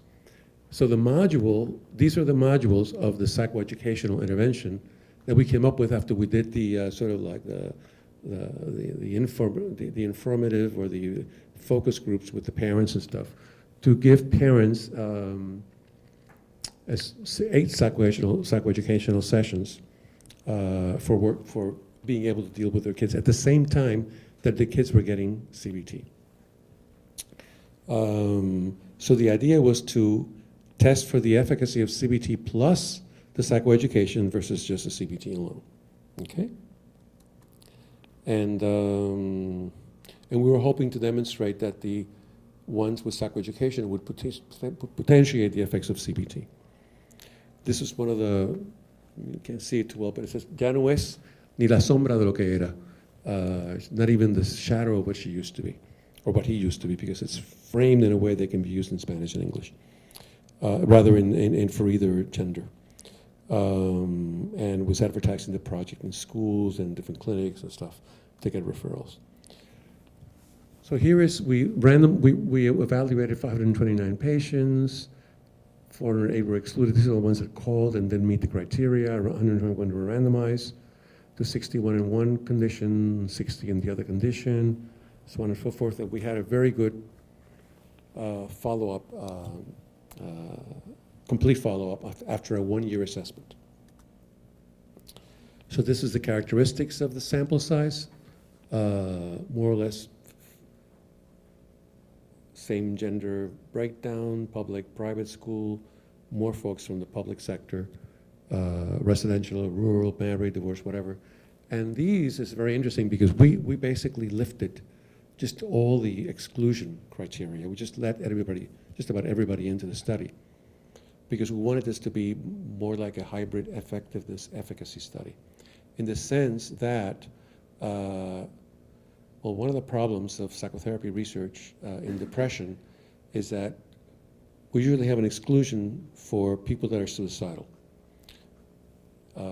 It's a long story, but just to make it brief, we lifted that. That person had to be actively suicidal either a week before or was really planning to kill themselves that right then and there. Otherwise, we included them in the study. Not only that, but we accepted, and the problem we have with depression research funded by NIMH and other institutes is that we know how to treat depression so long as you're not suicidal, because most studies excluded patients who were at suicidal risk. And that we owe to Marshall Linehan, who put the yelled and screamed at the review committees at NIH and at the directors for allowing that to occur. And that was essentially, eventually, now we're doing depression studies that actually do include patients that are suicidal. So anyway, but here what we have is that this is only 39.7% had one diagnosis of depression. These had depression and another diagnostic and 2 disorders. two other diagnostic DSM-3 or 4 disorders, 4, 5, and 6. So we have a very symptomatic and folks with multiple axis 1 disorders at that time.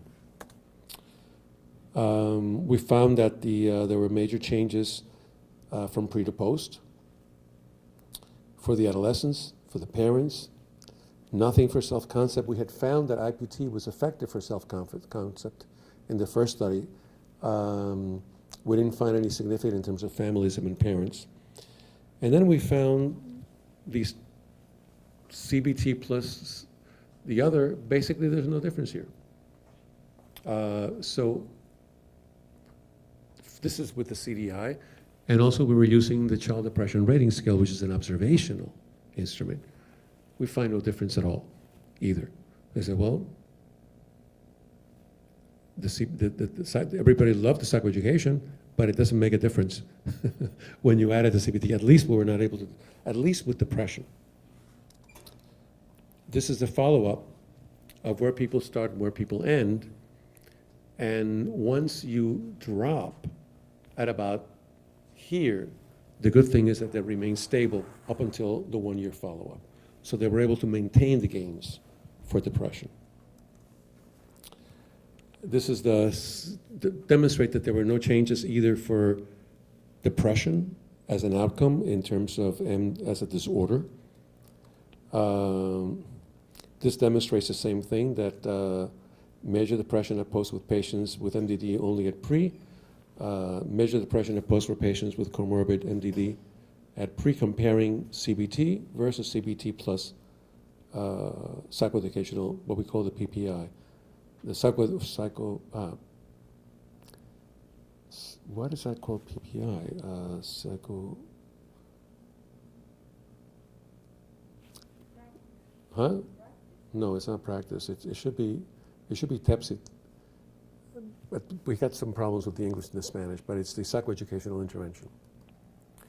Here, then, we find some things that we're still trying to figure out before I send this to the editors, because here we have an interaction effect, but the means are rather low or close together.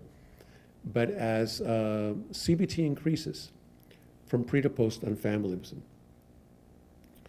and with the ones with the psychoeducational intervention, it drops. So we have an interaction effect. It may be that because of the psychoeducational intervention the parents received, this is the adolescent's perception of the family and the familism. Familism, as we know, is supposed to be a good thing, but maybe familism can also be not so good when you're feeling suffocated by your mother or your parent or your father or whatever, in terms of they being on top of you or being, you have to be overly loyal. So the kid's perception of familism got lowered, interestingly enough. Here we have this similar kind of thing, but for over-involvement. Over-involvement is a subscale of the FAKES, family environment criticism scale. And so here we have, for CBT, it remains more or less the same, CBT alone, but it increases quite a bit. CBT alone, it increases, and there's basically no effect for the CBT with the PPI. And we're thinking that it increased for CBT because parents were still worried and on top of their kids. They get perceived as being overly involved by the kids perceive their parents as more overly involved, whereas that didn't happen with the ones that received the psychoeducation. So we're thinking that maybe there are other elements that the psychoeducation affects that may not be related to the depression outcome. And so that's what we're thinking about at this point. Here is a summary of studies that have been done with depression with the same culturally adapted manual for CBT. And so we have our first 2 studies. Then we have a study by Stephen Shirk in Colorado. And he asked me, said, we want to use your manual. And so I went out there, I trained their students, or their therapist. The manual is available from our web because we sort of give it to everybody who wants it.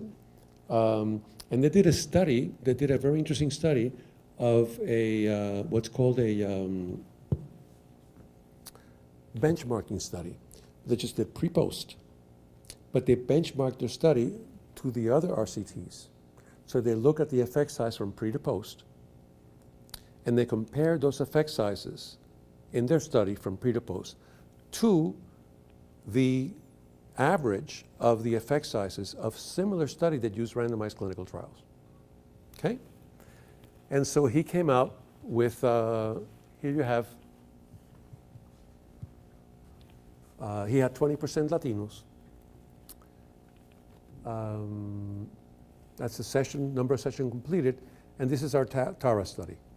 The other slide shows, as you can see, the remission at post percentages for all these studies that are basically studies in the clinical literature for RCTs. Early studies in terms of remission at post. The TADS, which is a very important study, had 43.2. Woods Shirk had 64. Our TARA study had 77. So we're pretty much in the ballpark of what some of these, given some sort of fluctuations in some of the other studies. So we have the measures, we developed the measures. We did treatment adaptations, we did field test, a second field test, and a third field test. Now we're doing, and this is actually as part of the NREP, which is the National Registry of Evidence-Based Psychological Programs and Practices of SAMHSA. So our cultural adaptation is part of this registry that SAMHSA has.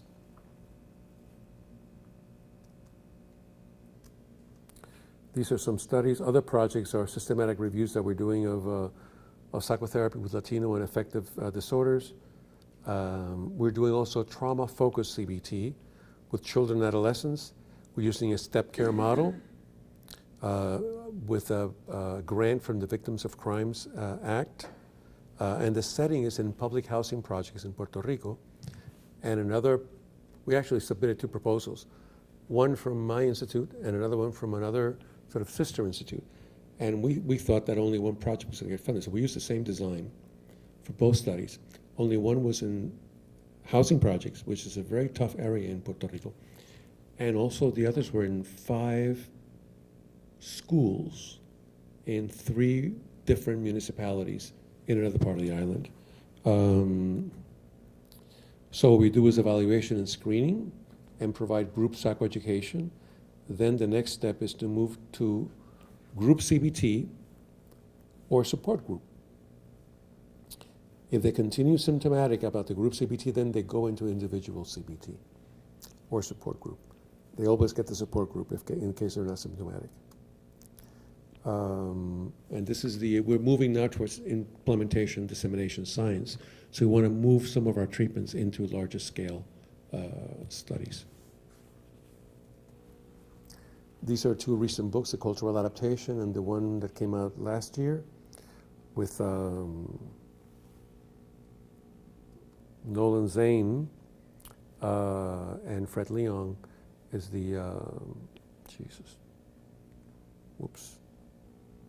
evidence-based psychological practice with ethnic minorities. And this is the support that I've received over the year. I'm very grateful to NIMH and to other of the funding agencies that have supported my work. And I want to thank you for staying all this time here with me. And we can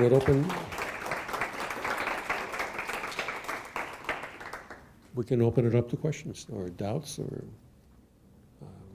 other concerns that you might have.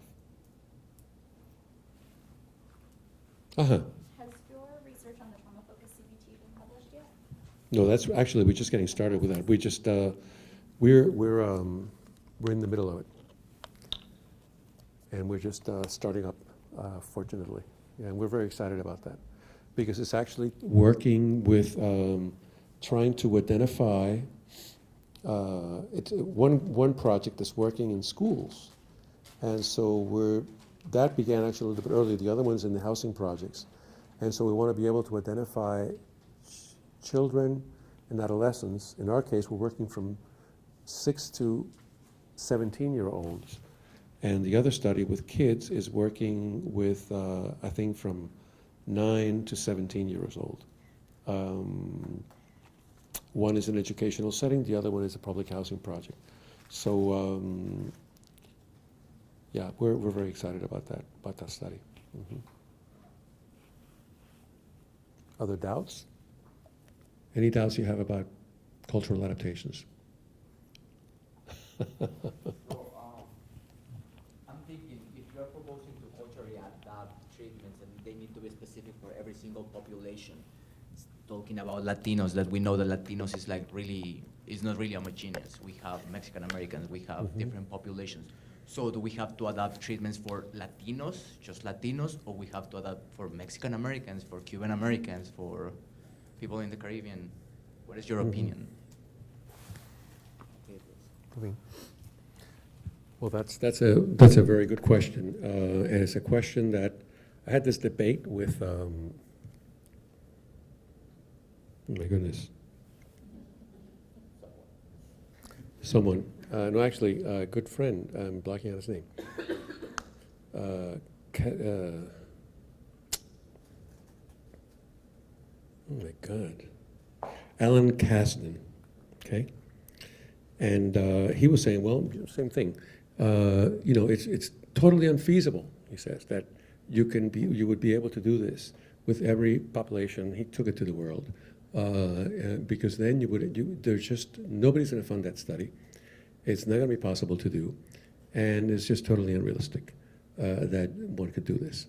He says, well, okay, it may be totally unrealistic, and so he did this. There's a paper that he has in some place that he actually boxes out all the diagnostic disorders, all the treatments, and then ethnic categories.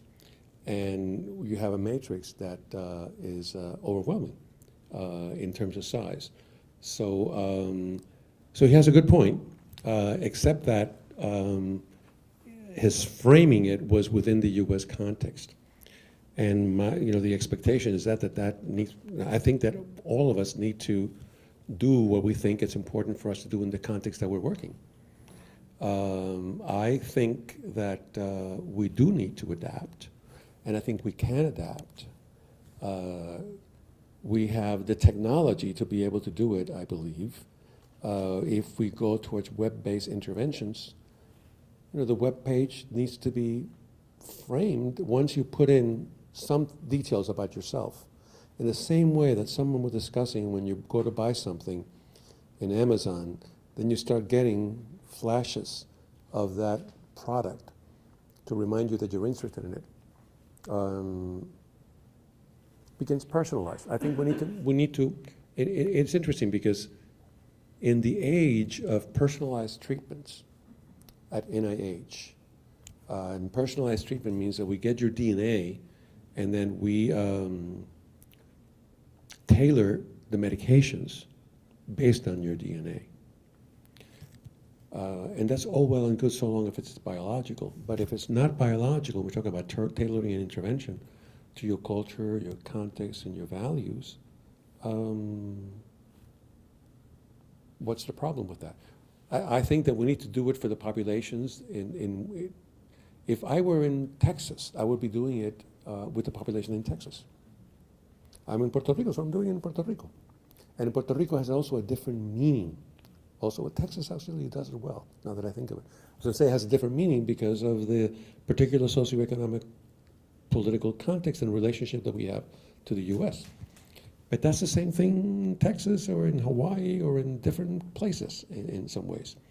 So I think that we need to do, the interesting thing is that was an argument that was actually used and that is still used by some folks at NIH to not get into, because the idea is to move towards implementation science, thinking that implementation science cannot also include adaptations and tailoring of treatments to focal groups. Business does it. Business tailors their programs and interventions to sell their products. We have a product. And if we want, the alternative then is to impose, really what's the alternative? When you think about the alternative is that we would be imposing a treatment with a set of values that don't belong to that person. So we run the risk of pushing an assimilative agenda on a particular group. And that's what I'm not willing to do. So that's the position that I take. Okay? Uh-huh. What other, okay, uh-huh. Can you speak a little bit, we're talking about adapting to a cultural group and kind of a follow-up to that question. Within that group, there's going to be a lot of individual Sure. differences. Can you speak to any moderators or mediators that you found to predict better or worse outcomes based on the culturally adapted intervention? Well, mediators and okay, I'll let her repeat the question. Okay. So my question was, given that we know there's going to be a lot of individual differences within any cultural group, have you found in your research that there's any variables that predict different outcomes, so any mediators or moderators? Well, we have not gone there yet. There are some, I think I'm very interested, in looking at values, in cultural values of particular groups, and what are those cultural values. I think we've seen some studies that we haven't done it, but I know that Gerardo Marin years ago did some very interesting studies comparing different Latino groups and how they varied with respect to individualism and collectivism. And there was a major difference between Mexican Americans, Puerto Ricans, and Cubans. And Cubans, and at least in his sample, were much more individualistic. I think where you stand in terms of, but the issue is, can we augment, can we potentiate outcomes? I think one of the first things in my agenda is consider the adaptations when the adaptations are needed. There may be certainly instances when the adaptations are not needed. And so the moderators and mediators is like a second level of, it's like when you, like any treatment outcome study. First, I was sort of focused on, I wouldn't say I was taught that you first establish if it works and its efficacy. Then we move to the mediators and moderators. So that would be, so that was like a second level phase of the research that needs to happen so that we can really inform the field. But that's a great question. Thank you. Absolutely, yeah, yeah. What's that?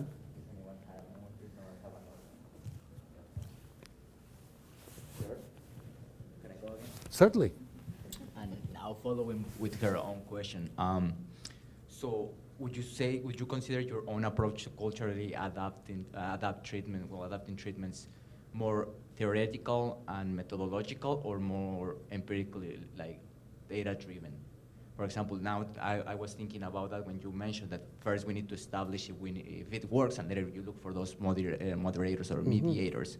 So in culturally adapting treatments, do you think that we first need to determine if we really need to adapt them in the first place, or it's just like an assumption that we need to adapt every single treatment? Okay. I don't think we need to adapt everything. I think we have the data. We know that culturally adapted interventions, well done, work and get better outcomes.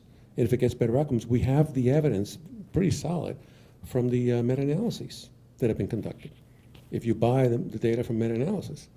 So we know there's also a lot of resistance from certain groups with different agendas that says, no, we have to use the same thing for everybody. It's a political agenda. And I would like to point out that I'm in favor. Of culturally adapted. No, it's a political agenda. So it gets mixed. I see it as a theoretical issue. I see it as an empirical and scientific issue, and I also see it as an ethical issue with regard to being particularly concerned that folks that are have less access to resources get a treatment that's imposed on them that may not be in their best interest. So that's the other. So there's like an ethical, a conceptual, and an empirical aspect to the cultural adaptations from my point of view. Mm-hmm. You're welcome.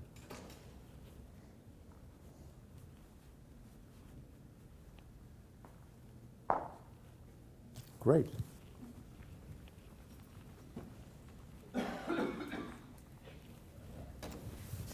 I have a question that I think is more just about your experience clinically over the years, and I just wanted to know, given the demand for, like you're saying, bilingual treatment, the Mm-hmm. child speaks the child speaks English, the parent speaks Spanish, and now I think in the upcoming years, for example, the public school students in America will be majority minority. So given that demand, given that situation, and then given the lack of diversity for the most part, not necessarily in Miami, but for the most part in higher education, in this field, in clinical mental health programs, what have you seen that works? And you gave the example of the way you allocated resources in UCSF, and so just what have you seen that works to fill this void, and what have you seen that you think really needs to happen? I'm just so curious what you've seen. My God. Uh-huh. Well, I think that what's going to happen, no matter what walls get built, that we're going to move more towards a multicultural society. And we need to be able to be more comfortable with multiple languages, not just another language. So I think that agenda is beneficial for everybody because it helps in terms of being able to deal with differences. And so I think we're going to have greater heterogeneity. We're going to have more diversity. We're going to have more languages and more cultures. And that's the name of what the future is about. The future is multicultural. So I think that whatever we can do to support that, that's unstoppable, no matter what starts, what keeps coming out weekly. But so I see a bright future because that's just no way to block it. So I think we need to support tolerance, diversity, and learn of each other's experiences. And the more we can do that, the better. Okay? All right. Well, thank you very much. And thank all of you. Okay?